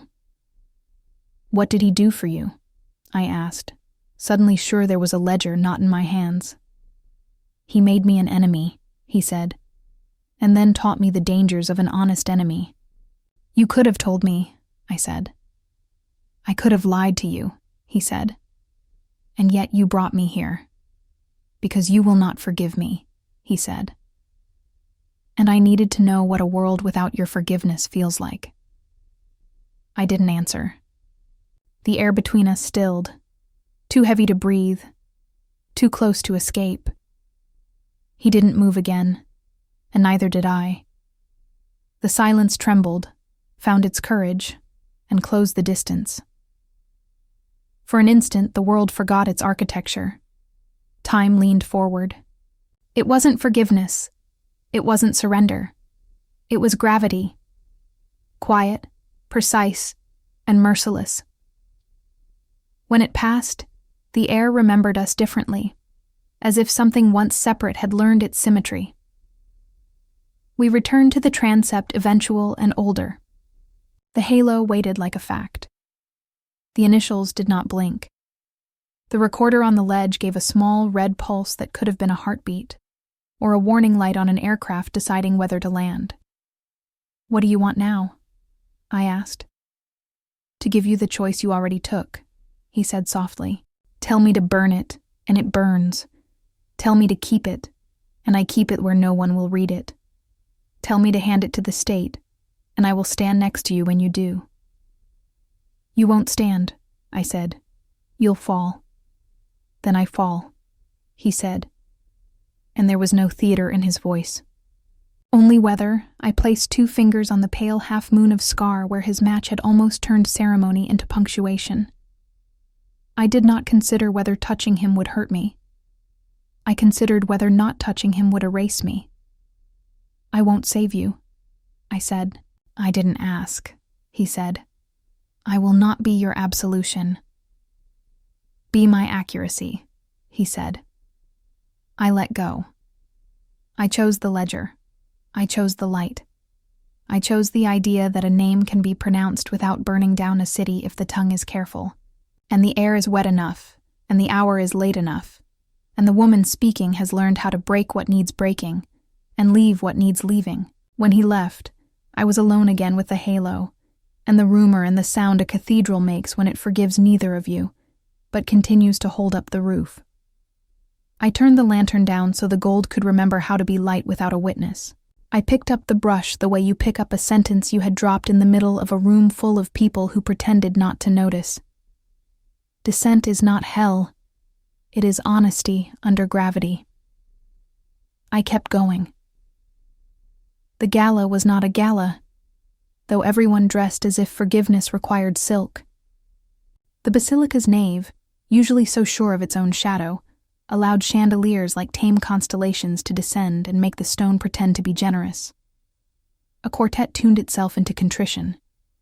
The air tasted of polished brass and money rehearsing its manners. I wore black, never to disappear, always to own the dark. A silver line at my throat, narrow as a blade reconsidering its duty. My hair coiled the way storms do when they plan to behave in public and forget halfway. I arrived early enough to hear the nave clear its throat. The donors came in little flotillas of perfume and intent, waves of whispering hems. They greeted the saints as if addressing high windows, never the paint. A woman in emerald satin practiced a laugh with the pitch of a flute and the velocity of a warning. A man with a shoe-polished smile escorted his conscience like a lapdog. The basilica bore it. Good stone does. It has learned to breathe through other people's lungs. "Signorina Morelli?" a functionary murmured, as if he were delivering a weather report to an anxious vineyard. "The committee wishes to thank you for—" He gestured vaguely toward the north transept, where the halo, scaffold-free for one night only, sat in its new patience like the moon after surgery. "Thank the piece," I said. "It did most of the work." He blinked at the impertinence of accuracy and retreated into the crowd, which softened around him like a polite sea. I stood at the aisle's edge, watching the quartet coax the nave into listening. The instruments sounded like expensive apologies. Every face seemed lacquered in a future they had already purchased. I could sense the halo across the nave, the way you sense a lover's breathing from another room. A work that holds its own temperature calls to your skin. He arrived late enough to be interpreted. Luca's presence broke a seam in the room and stitched it closed without thread. People turned the way rivers remember the sea, not because they want to, but because they learned obedience from geography. He wore black that argued down the chandeliers. The tie, dark plum bruised by midnight, had forgotten how to be a color and settled for a verdict. His hair had the afterglow of rain, and that pale half-moon on his wrist, a small continent of unclaimed story. He didn't come to me immediately. He moved through the nave with a patient gravity, nodding to men who would sell oxidized iron as antique gold if they could sanctify the lie, and to women who'd forgive him anything if he asked for nothing. He offered each group the same thing, a distance professionally calibrated to desire. The distance he gave me was different. He gave me almost none. "You look like the reason for night," he said when he found me, which is to say when gravity finished. "And you," I said, "look like the kind of confession that doesn't buy candles." "Pray for me," he said, not yet smiling. "I don't pray on command." "You do everything else on command," he said lightly, and beneath the lightness a weight made of weather and ledger paper. The city official climbed a narrow dais and addressed the nave as if language were his second language. He thanked money. He thanked the weather for staying outside. He thanked art for laboring so elegantly on our behalf. He mentioned my name at the right moment, and the cameras produced their quiet thunder. A dozen small suns went off in my direction. I arranged my face into the expression I wear when being translated into somebody else's merit, the half-smile that admits nothing and yields only what is owed. They had roped off the north transept with velvet, as if velvet could keep out the past. After the speech, we were shepherded toward the halo like cattle to an idea. The renewed gold inhaled the chandeliers and exhaled a calmer light back. People pretended to look at the saint and actually watch themselves watching, multiplying. Their reflections in every brass hinge, every polished eye. The initials, ambiguous as weather, rested inside the restored field. Not erased, not amplified, translated into texture. I stood at the edge of the small country the halo had become and felt something I rarely permit. Pride complicated by pity. He came to stand beside me, close enough that our shadows negotiated a border. He didn't look at me. We were both looking at the letters. "You refused me," he said softly. "I declined one version of you," I said. "You chose the rumor. I chose fidelity." To whom? To the peace. To myself. To the idea that truth can be held without being wielded. He nodded, and the idea moved through his shoulders like a new wing he wasn't sure he deserved. The quartet modulated into a key that uncovered every silver scar the knave had decided to keep. Somewhere, glasses began to click as if money needed percussion. "Walk," he said, not as an order but as the solution to a room. We slipped from the rope, detouring through the south aisle where the stone stays honest, temperature set perpetually to confession. The candles there make a poorer light, and therefore a truer one. No audience followed. Wealth is uncomfortable near cool stone. "I want to show you something," he said. "Your restraint looks better on you," I said, buying a minute. "My restraint has a limit," he said, "and you brought it with you." He stopped in a patch of indifferent light and turned, not quite facing me. "There is something under the north transept, a vault that is not ordained. When my grandfather was a young man, he put something there and forgot to forget it." "You want me to see it," I said. "You want me to know the letters are not a rumor." "That's not an invitation," I added. "That's a sentencing." "It is," he said, "and it's mine." He began walking again.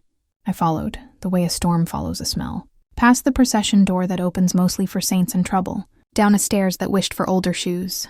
The noise of money dissolved above us, replaced by the doctrine of moisture. The stone was damp to the touch, old water reciting the terms of its lease. My breath condensed and made a small weather system of its own. In a narrow corridor lit by a single bulb, dreaming of retirement, he stopped at an iron door that had not been introduced to the donors. The key he used was not on any ring the sacristan carried. It lived alone, arrogant with purpose. The lock considered his hand and then consented. Inside, a room that believed in its privacy. The vault smelled of iron and damp paper, the old ambition of ink. The walls sweated history. The floor kept a ledger of footsteps in talc-thin dust. On a low niche, wrapped like a pilgrim's treasure, lay the oilskin package. The ribbon that bound it had learned the shape of that pale half-moon knot, as if time had been practicing Luca's wrist before it found him. He untied the ribbon, and the air changed temperature. Inside, ledgers, their edges furred with age, their spines refusing drama. He opened one. The handwriting was a city of narrow streets, slanted, disciplined, the sort of script men learn when they expect to be audited by God. Names, dates, quantities, notes that were not notes, but instructions for men who had learned to read sideways. I saw the Vitale name, not as ornament but as architecture, columns holding weight they pretended was theirs. And then a newer tremor, my own name, or rather the name that uses my blood as a bank. It wasn't my name. It was my father's. My stomach moved first, then the room. I stepped closer as if the ledger might behave better for my proximity. The entry was 23 years old and smelled of iron and citrus and rain that had lost its nerve. A shipment, a loss, a debt settled in a currency no longer legal in countries that remember their century. In the margin a line, the girl will learn. Not accusation, not comfort, an instruction to nobody and me. How? I said, because it was the one word that doesn't cry. The world is small when men make it small, he said. Your father tried to refuse the map. He paid for the refusal. What did he do for you? I said, the question standing on 4 sharp feet. He made me an enemy, he said, and then taught me the dangers of an honest enemy. You could have told me. I could have lied to you. And yet you brought me here. Because you will not forgive me, he said, meeting my eyes in the vault where sight adjusts slower than conscience, and I needed to know what a world without your forgiveness feels like. It felt colder than the room should allow. I put my hand on the page, not to claim it, but to test its temperature. The paper accepted my palm and did not crumple.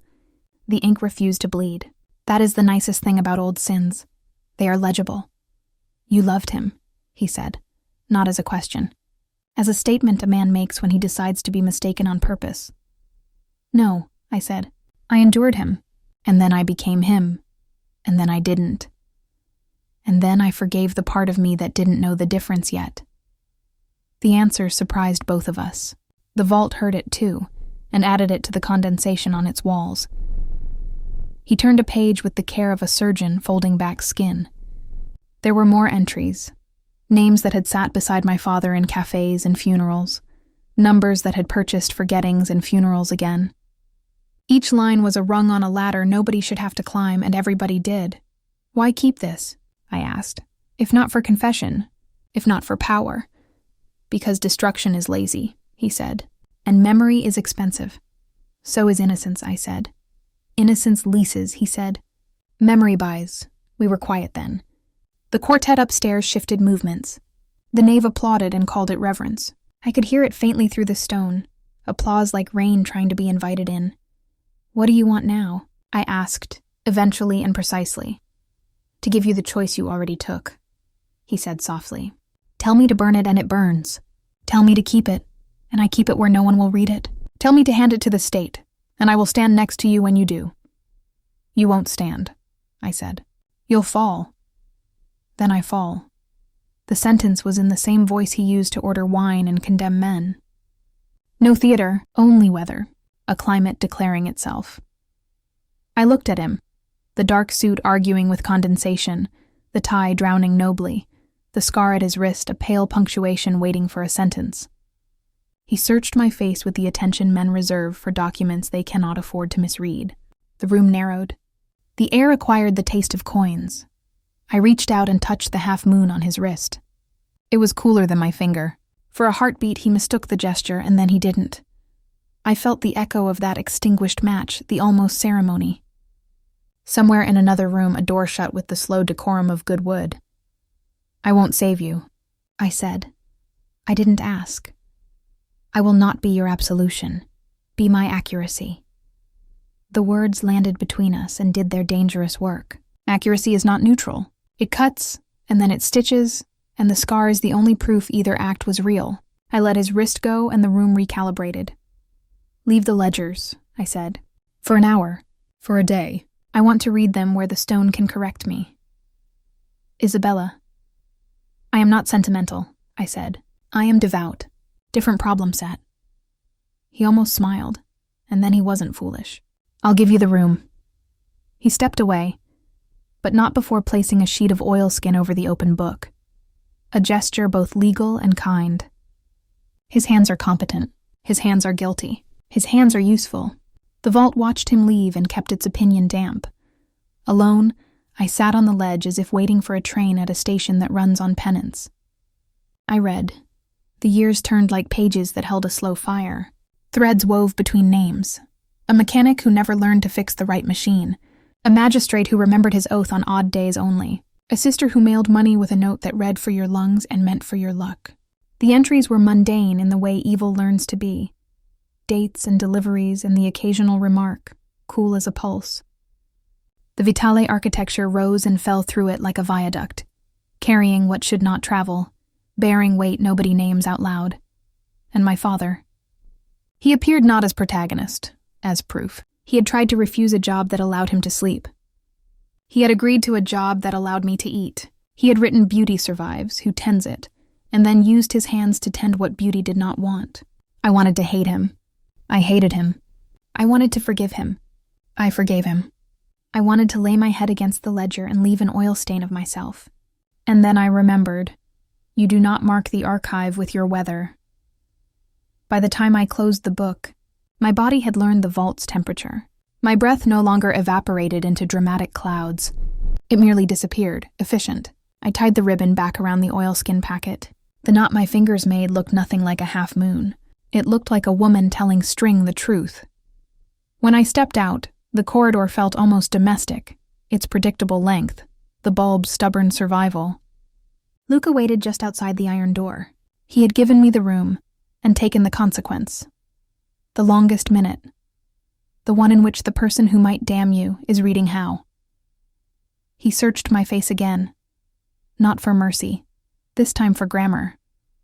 Well? You weren't lying, I said. He exhaled. Not relief. A recalibration. And the halo stays. We climbed the steps. The nave opened like a slow throat. The gala continued to congratulate itself for having attended the idea of goodness. Glasses performed their small collisions. The quartet leaned into a passage that wanted to be forgiven for being beautiful. We crossed the floor toward the north transept. Two shadows that had decided not to fight light, only to measure it. At the halo, the rope stopped pretending it could keep anyone out and became decoration. He and I stood before the gold we had both injured and aided. The initials glowed the way certain truths do, softly and without apology.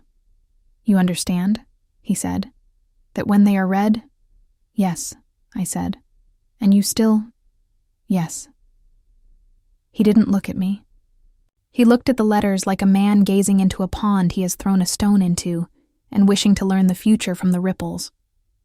I will try to keep the city's appetite modest. Try, I said. Fail if you must. But try honestly, he nodded. The movement lived in his neck like a confession that had completed its grammar. We stood very still, and out of nowhere it came, the smallest of tremors. Not the earth, the nave, that sudden shift when a building swallows what you say to keep you from regretting it. A draft wrote its initial across my collarbone. The saints practiced their stillness with more sincerity than usual. Do you hate me? He asked. So quietly the question landed first, and the sound arrived late. No, I said, and felt the word settle with the accuracy of a coin counted twice. I don't know you well enough to waste that word. What do you do with a man like me? I don't, I said. I do the work. He accepted that as he accepts knives. For what it's worth, he said, and the phrase is usually cheap and suddenly wasn't. I asked for you, not the firm. You. I know. Why did you come? He asked. He looked at the halo, but the question was addressed to the part of me that measures what hands can't reach. To test whether beauty is a strategy or a sacrament, I said. I still don't know. He stepped closer. The shadow he brought with him did not threaten. It furnished a room. What do you need? Time. He made space for that word to stand upright between us. A chair neither of us would stub a toe on later. He did not touch me. He did not put my name in his mouth as if it were an apology. He did not promise anything a man can promise without lying to himself first.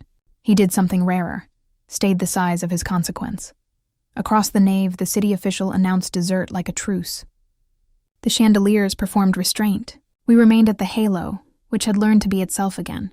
Will you tell them? He asked. Yes, I said. And me? I will not be your absolution. He did not nod this time. He breathed, and that looked like a nod on his body. His wrist, the half moon, caught a fragment of light and returned it altered. As if practicing. Be my accuracy, he said again, but not for persuasion, only to name the shape of the room. I'll be the light, I said. You choose where to drown. He smiled then, the real thing or its best draft, and it was almost an act of mercy. Everyone drowns, he murmured. We choose where. Choose carefully, I said. He left before I could watch him go, which is kindness disguised as strategy. I stood before the halo alone and let the gold instruct me in what gold does best, reflect without surrendering itself. The initials didn't change in his absence. That is one comfort. Names do not bow. A woman in emerald satin drifted over, gazed at the work as if she could smell my sweat in the varnish. Exquisite, she said, meaning visible. And the little letters, are they? She trailed off, unable to decide whether to ask for meaning or afford it. They are, I said. She smiled, satisfied that a secret had occurred in her vicinity. Magnificent, she said, and returned to her orbit. Wealth prefers secrets to truths. They appreciate similarly and cost less to ensure. The rest of the evening performed itself. Photographs invented a future in which nothing bad would happen to the donors, though it always does. Speeches thanked the correct nouns. The quartet achieved a coda that forgave no one and left nobody offended. I did the thing my work requires during ceremonies. I practiced invisibility without punishing the room for failing to notice me. When the last glass surrendered its last idea of music and the last silk confessed its fatigue, the nave exhaled. The committees shook hands with their reflections. The chandeliers ascended on their chains like angels conceding gravity. I was left in the north transept with a priest who looked like a weather map and an altar boy with sleep in both eyes. "You will lock up?" the priest asked. "Yes," I said. He offered me a blessing in dialect, short, functional, with good verbs. Then he turned and moved the way men move who have spent decades convincing their bodies to be furniture for other people's sorrow. I stayed, because the room had more to say now that nobody was listening. I lowered the lights to the level where breath finds its measure. I put my palm flat against the wall beside the halo, not touching the gold, touching the stone that feeds it. The wall was cooler than a secret. A draft traced the line of my jaw, and the cathedral settled its bones around me by degrees, like a large animal finding sleep. I took out my phone and typed the message that would not let me live quietly. A time, a location, a name. Not to him. To someone who collects storms for the state and rents them only to mornings. I did not press send. I placed my thumb above the key and let it hover, which is the closest I come to prayer when I stop lying about it. In my bag, the recorder blinked its small red assent. I pressed it. "North transept," I said. "Halo stable. Letters integrated. Provenance of initials. Probable. Ledger. Existent." My voice sounded like it belonged to a woman who knew what accuracy costs and had already paid a deposit. I looked up. The saints retained their unemployment. The halo warmed under its own decision. My hand remembered the weight of the ledger untying itself in my palm. I thought of my father lifting a cup of tea with 2 fingers, like a joke he was being careful not to ruin. Beauty survives who tends it. He had written that, and then he had not tended himself. I forgave him for one and not the other, and then I realized I had switched them. I sent the message. It left the phone the way a moth leaves a coat. Reluctantly, as if the old life might still do. The air above the altar did not strike. The bulbs did not confess. The basilica accepted the event with the kind of ardor stones show, endurance. He returned, as I knew he would, by the west door that resents spectacle. Hands empty, face prepared to be told the weather has changed. "Well?" he asked. "They're coming," I said. He didn't nod. He didn't flinch. He didn't arrange his soul for sympathy. He did not ask how long. He took off his tie, the bruise-colored one, and folded it once, then again, then slid it into his pocket like a voucher he wouldn't be redeeming. "You won't run?" I asked. "I don't run," he said. "I recede. Into what? Into what remains." He stood there beside the halo like a man attending his own ship at low tide. If he had asked me to forgive him in that moment, I would have refused on principle and regretted it on the second. He didn't ask. He granted me the dignity of being useful to the truth and not to him. We waited. Waiting is different work depending on what you owe. For me, it was a soft pressure in the lungs. For him, it was the arrangement of a face that refused to betray the men who had taught it. Footsteps in the nave, the measured kind that belongs to people who believe in paperwork and silence. 2 of them.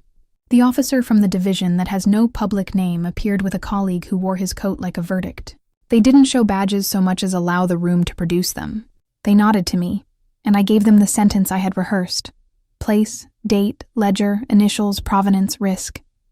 I spoke in the grammar of accuracy and left adjectives in the sacristy. They did not write anything down.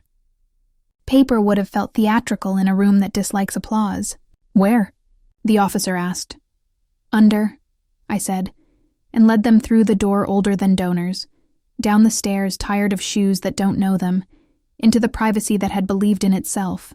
He took the oilskin with a practical reverence, set it inside a case that swallowed evidence like an obedient mouth, and shut it without a click. "Thank you," he said. It wasn't gratitude. It was procedure with manners. When they left the way storms do, with no receipt. The air above the vault rose by an inch and then forgot. Back in the nave, the halo did not seem emptier for the absence of paper. If anything, it appeared satisfied, a circle whose light had found an application. Luca and I re-entered the north transept and stood. We were not alone, but loneliness was the only witness I trusted. He looked at the gold, then at his wrist, then at me. "Do you hate me?" he asked. "No," I said. "I don't know you well enough to waste that word." "What do you do with a man like me?" "I don't," I said. "I do the work." He waited, because waiting is one of his truer talents. "What do you need?" "Time," he gave it. Not by saying anything noble, by not moving, by not asking, by not becoming larger than the consequence he had chosen. Outside, a child laughed like a bell the first time it hears itself. Dust choreographed itself in a column of light with indecent joy. I lifted my brush again and coaxed the smallest flake of tarnish from the gold. There is a relief that lives only in the hands, the one that arrives when the world narrows to the task the body understands. The halo brightened and then settled into its intended weather. He stood with me for a while and then left, back straight, hands visible, gait unhurried, a man demonstrating the difference between running and receding. The door acknowledged his departure with a sigh made of centuries. I worked until light no longer had a job. When the last stroke was done, the last note dried, I stepped back. The halo was true, truer than I am. That is my standard. At home, there were no flowers. There was no note. There was a small parcel at my door I did not hear arrive, a length of tape used to measure marble. The metal tip polished by use and time. The numbers faded where someone had especially liked to know the truth. No card, no instruction. Useful, accurate, unsentimental. I held it in my palm and understood, a modest altar to precision. A man proposing devotion without asking to be believed. I slept poorly, and therefore honestly. I dreamed the bell began the night again. Not thunder, never thunder. It reached down the air with a clean hand and touched the city awake. Verona lifted her face like a woman who has cried and is no longer ashamed of the salt. The river said my name correctly, every syllable paid in full. The saints did not move, but the light around their heads auditioned for new work. In the morning, I returned to the wall and wrote the line restorers write when they want the future to feel safe. Consolidation complete. Hello, stable. Surface breathes. I added nothing about letters. Nothing about ledgers. I recorded the weather. I recorded the time. I signed my name with the small, disciplined handwriting my father had given me. Neither apology nor boast, a line drawn exactly once. When I stepped outside, the city was full of bright, ordinary noise. The violinist at the corner learned a melody I almost recognized, and then let it become its own species. I crossed the square with my hands in my pockets like a woman who owns her name. At the parapet, I looked down to see whether the river had kept my folded paper from nights ago. It hadn't. Good. Some things need to be carried away by what moves without permission. If he found me again, and he would, it would not be to ask for absolution or ornament or flight. It would be because the dark had remembered my voice and wanted to know if I could make it tell the truth again, and if I did. And if he stood beside that truth like a man who has chosen where to drown, I would not rescue him. I would hold the light steady. I would watch. I would call that fidelity. And if love can bear the weight of that precision, I would let it keep its name. The saints approved without comment. The halo warmed. The basilica, patient as a river, went on holding up the roof. And I, apprentice to fracture, lover of gold, citizen of an undercity, no map confesses, walked back into Verona and allowed the day to confess me in return. The morning after, Verona looked as if she had forgiven the night and kept the receipt. The river had traded its iron tongue for a softer dialect, cloud and bird, and the determined optimism of market stalls unbuttoning at a merciless hour. I walked alone because solitude is the only witness that never edits. The city's marble veins ran cool beneath my soles. Bridges wore their centuries the way certain women wear age, undermined by admiration, improved by scrutiny. A delivery boy pedaled past with crates of apricots. The scent was a rumor of summer spoken into the spine of spring. I could have left. The schedules at Porta Nuova offered clean exits typed in a font that pretends to be democratic. Milan could have opened her familiar mouth and swallowed me whole. The lab, the warehouse light, the apartment with its obedient kettle and disobedient plants. But the basilica had my breath in its pocket and wasn't done bargaining. I let the station keep its departures. I turned back toward the nave. Inside, the church accepted me without choreography. The halo I'd completed was awake before the ushers, a quiet sovereign in a republic of stone. The initials rested exactly where I left them, neither louder nor ashamed, truer, because they refused both dramatics and disguise. 2 fingers on the stone, never the gold, the way you touch a shoulder when words would sabotage the tenderness. I whispered nothing. Even silence has a flavor when you bring it to the tongue with discipline. He was already there. No cigarette. No theater. Hands empty, which is different than resigned. His suit today looked like a decision delivered by a notary. The pale half-moon at his wrist had learned new restraint. He watched me the way men watch the weather report when they have already chosen the mountain. "I didn't sleep," he said. "I did," I said, once. We stood with the accuracy of 2 clocks at different ends of a room. He waited, one of his truer talents. "What happens now?" "Now," I said, "we return what was stolen." "To whom?" "To the living," I said, "and to the dead." He nodded, a motion that traveled through his posture like understatement through a psalm. A priest crossed the side aisle, his shoes announcing more verity than his face. He nodded to us both with the tolerant diplomacy of men who know 2 weather systems cannot be negotiated, only endured. Above the clear story, the sky had argued itself into sun. Dust rehearsed a ballet in the beam that cut the nave at the height of confessions. "Do you hate me?" he asked lightly, and the lightness was work. "No," I said. "I don't know you well enough to waste that word. What do you do with a man like me?" "I don't," I said. "I do the work."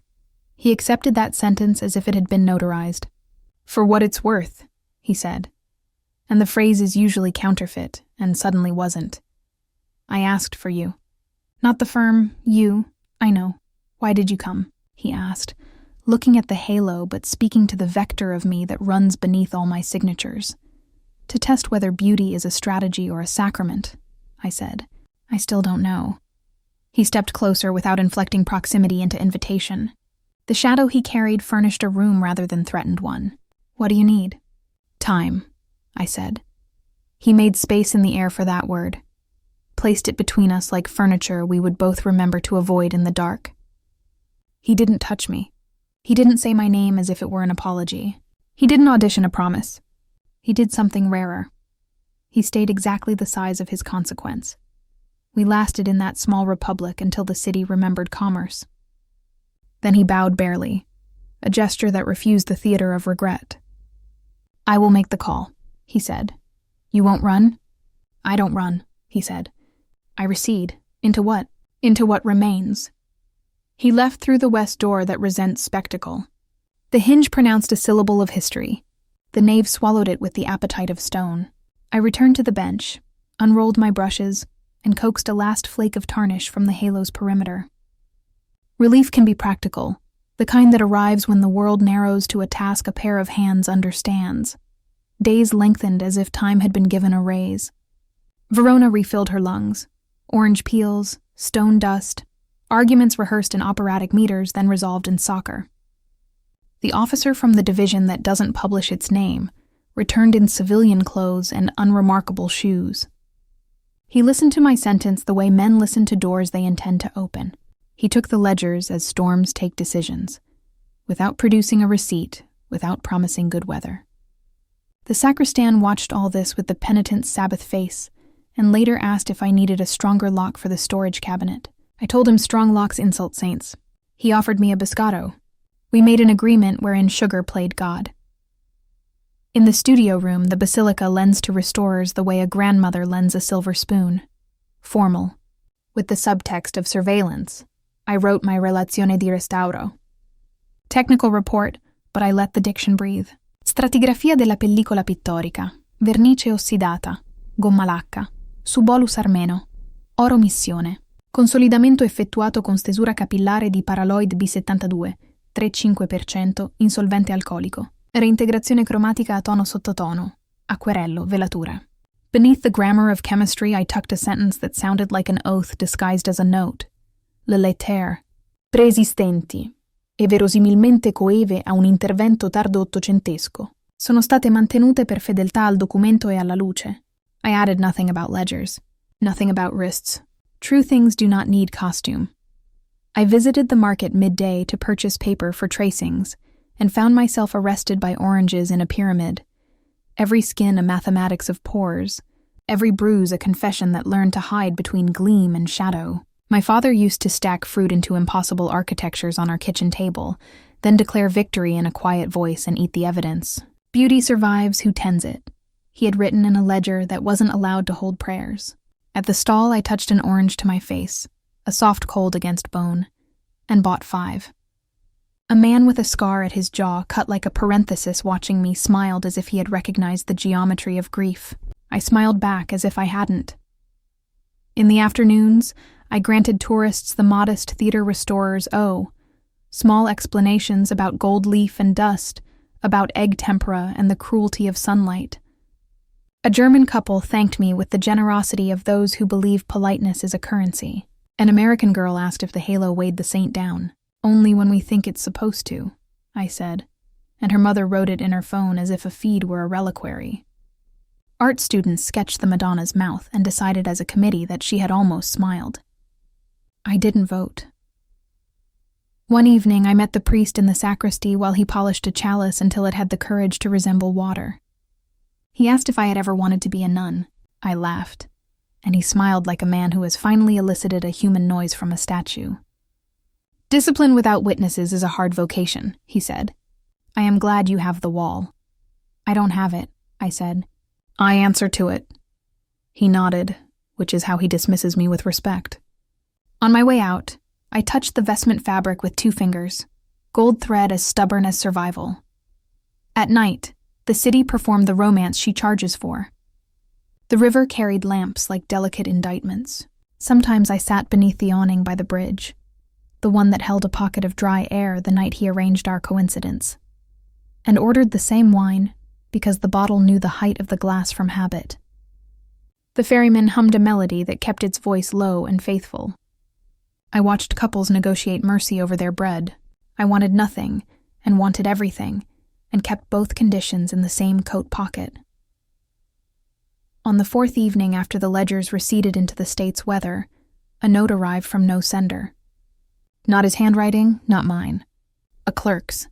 It asked for a supplemental statement on contextual provenance and visual corroborance. I wrote what they needed without insulting the halo. I included photographs where the letters lived. I kept the focus honest, never too crisp, never theatrical. Accuracy is a temperature. The city learned my pace. He didn't send flowers. He sent no note. He didn't text or call or ask me to meet him at the river where the awning performs its patient miracle. I felt the absence like a correctly weighted tool missing from a drawer. Not an emergency. A wrongness that interferes with clean work. I started carrying the marble measuring tape he had sent everywhere. Forgot it wasn't mine, and let it learn the measurements of my day. Lintel width, step rise, light shaft angle at 330, radius of the column base that refuses to admit it is not perfect. The metal tip had the decency to nick my palm once. Blood sharpened the red line where the 10 centimeters had finally surrendered to history. I pressed the bead to my tongue and was 9 years old and indestructible. Then I washed the tape and became ceremonial again. If resurrection is only the final act of accuracy, then confession was the rehearsal dinner. Verona climbed into warmer months with an elegance that had not been rehearsed. Music practiced itself in open windows.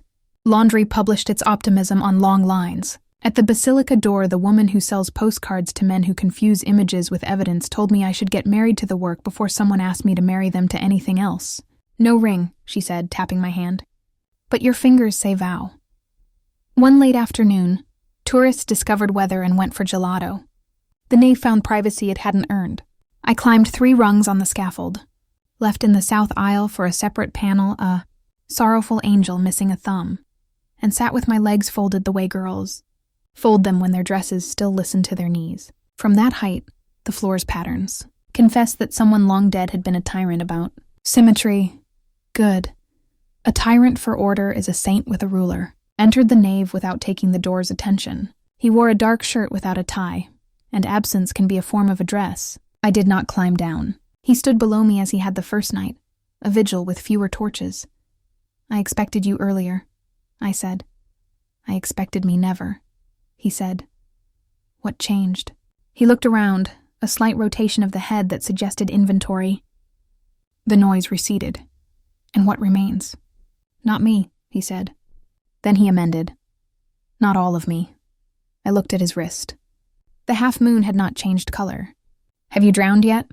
He smiled like a man accepting that a wound had chosen its shape. I chose where. The water is not satisfied with the choice. You asked me for accuracy, I said, not mercy. Mercy is a form of inaccuracy I can't afford. He glanced up at the angel. You'll give him back his thumb? He'll survive without a part of himself as long as the absence is honest. And you? I count what I have, not what I've lost. I paused.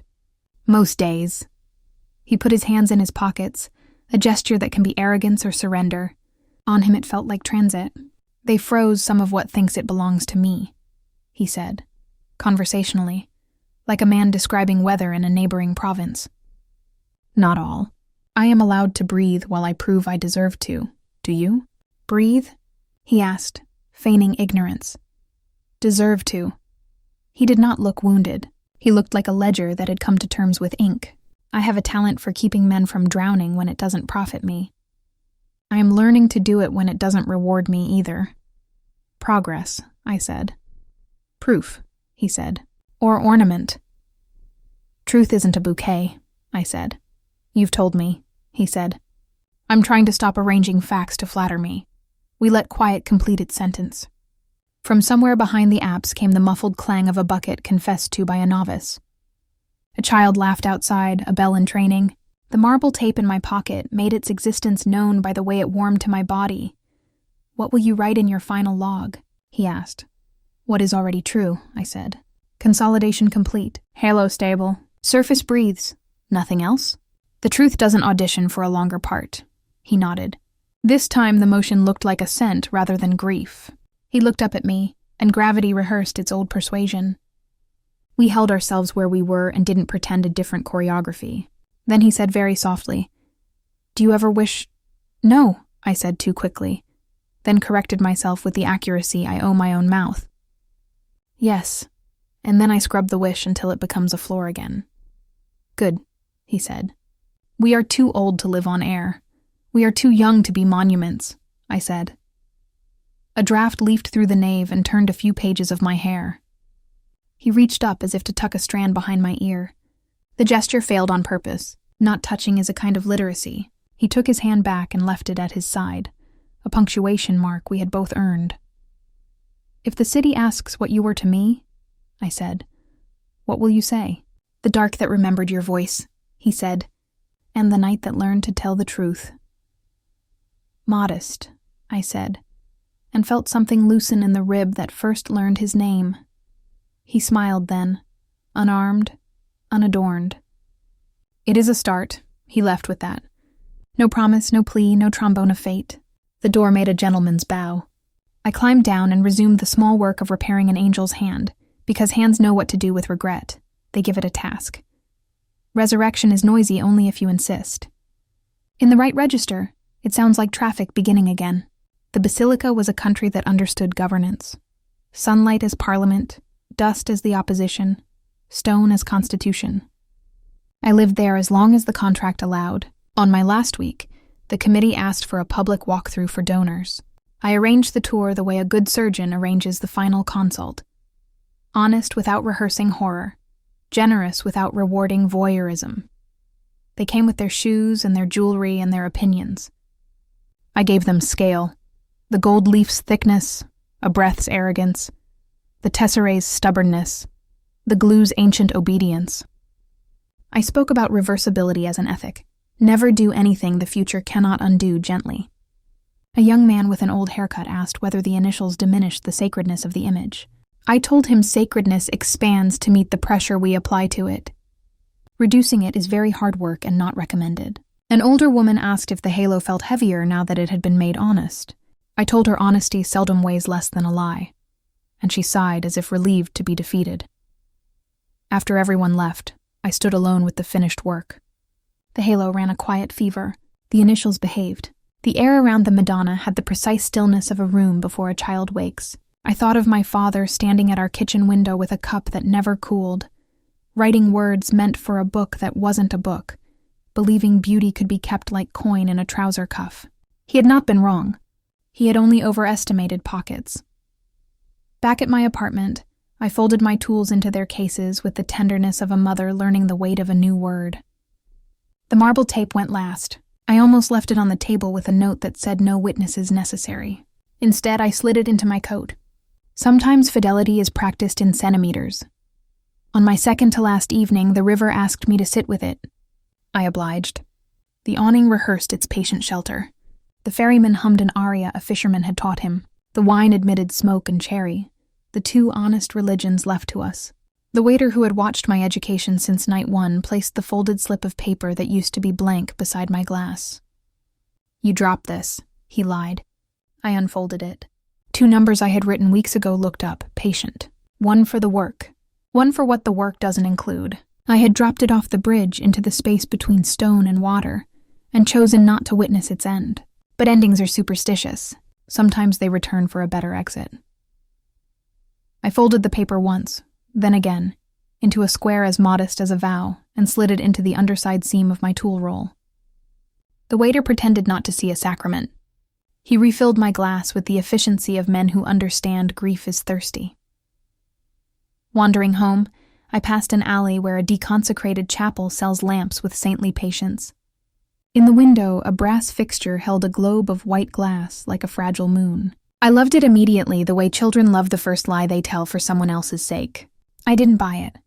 I stood there long enough to realize the globe, reflected in the window, made a second globe on the street. 2 moons, the one that knows itself, and the one the city fabricates to keep it company. I carried that double into sleep. The last morning arrived with unsentimental sun.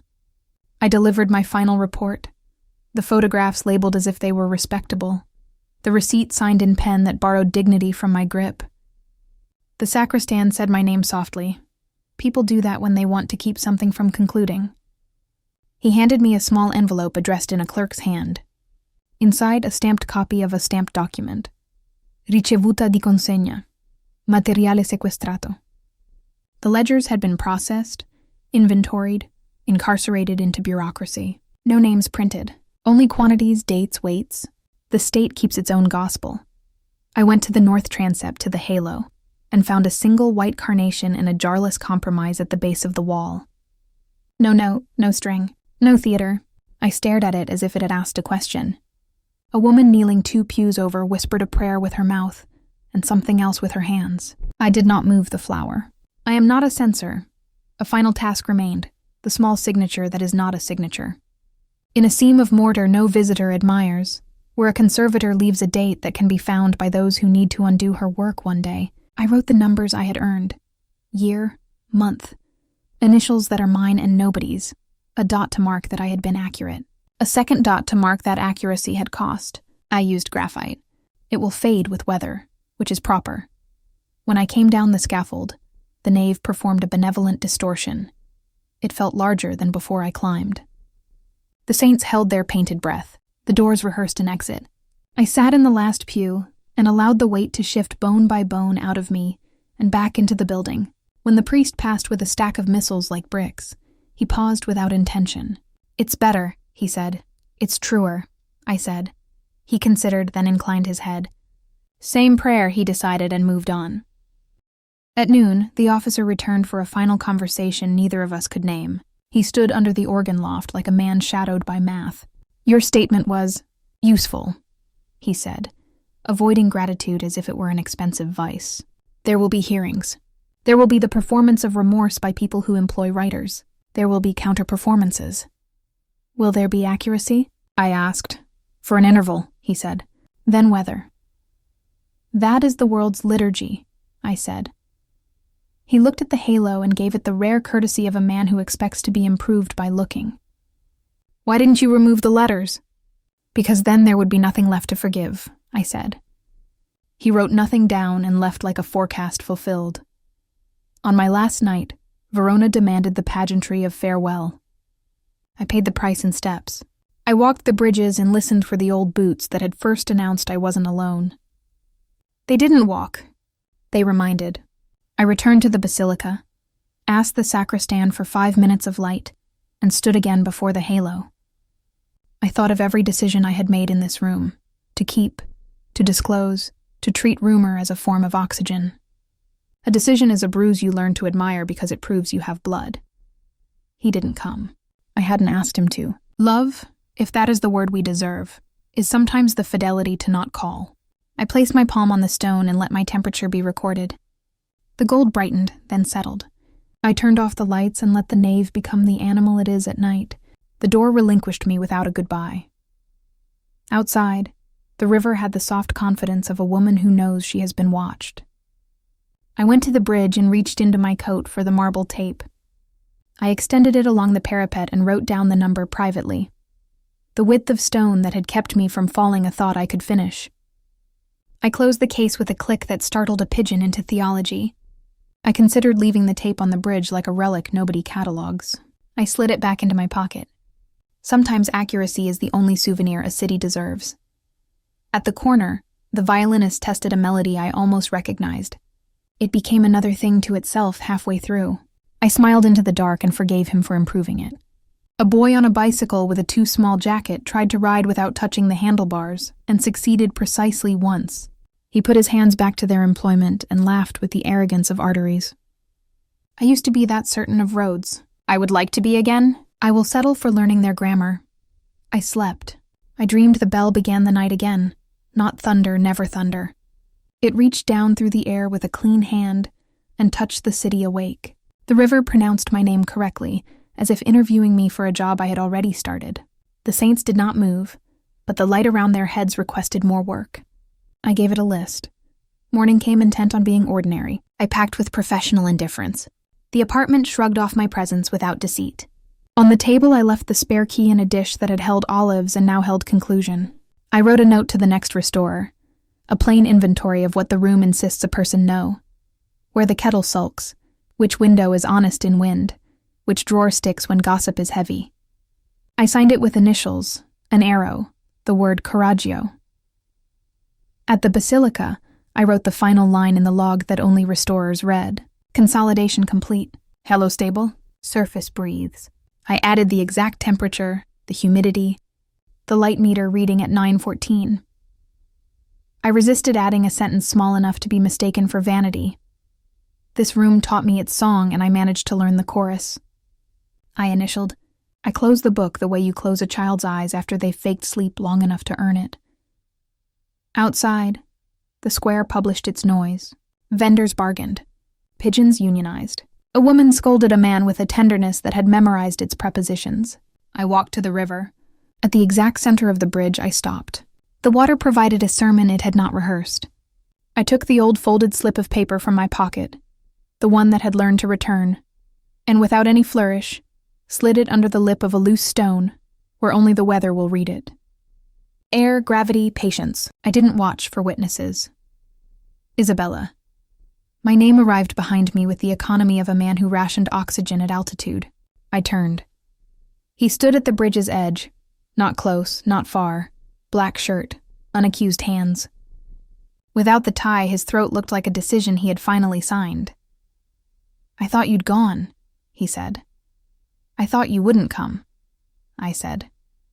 I am not consistent, he said. I am exact. Good, I said. Consistency breeds museum guards. Exactness repairs halos. We faced each other across the width of the bridge's last doubt. He had learned a new stillness. It looked rented and already paid. They will call you, he said, meaning reporters, lawyers, the benevolent thieves who curate narratives. They can borrow silence, I said. I'm not lending mine. That is cruel, he said, and sounded grateful. What will you do now? I asked.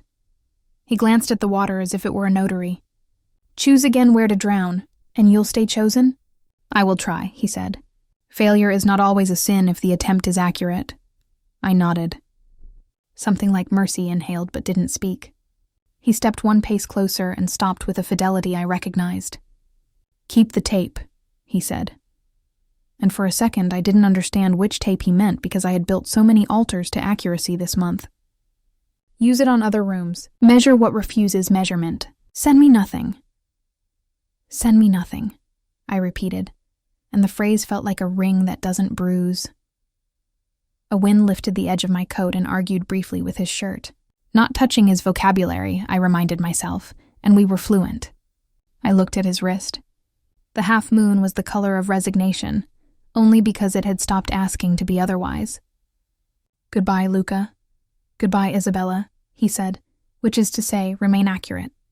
"Remain dangerous." He turned first. He didn't perform walking away. He practiced it. I watched the line of his back until distance made its final good decision. Then I leaned into the parapet and placed my forehead against the stone. Cold, honest, I counted to 3. 1, 2, 3. Mosaic work. Returning what is broken. Also the art of choosing which fractures are sacred. I left the bridge without teaching the river any of my secrets. At the station, I bought a ticket to a city that would require new grammar. On the platform, a girl dragged a pink suitcase that had never lost a wheel. Her mother blessed the suitcase or the journey. I couldn't tell which. I boarded without looking back. This is a lie I am allowed. I looked back inside my chest where the basilica has a pew. The bell began its patient descent through the hours. Not thunder. Never thunder. A clean hand touching the city awake. On the train, I opened my notebook and wrote the line that would keep the next room honest. Surface breathes. Then I added the smaller sentence only I will obey. Hold the light steady. Let the drowning choose itself. Call this fidelity. If love can carry that precision without bending, it deserves its name. If it cannot, I will give it another. The train translated Verona into motion. The marble veins blurred to mercy. My reflection in the window practiced a truer smile. I slipped the marble tape into the seat pocket and then, reconsidering, took it back. Some accuracies do not survive lending. I held it in my palm until the metal warmed to my skin and lost its ambition to be separate. Then I closed my eyes and slept the first clean sleep of a woman who has returned what she could, and left the rest to weather. Behind me, the basilica held up the roof. The saints continued their dignified unemployment. The halo burned with its quiet fever. The initials, ambiguous as weather, definitive as light, remained where love could bear their weight.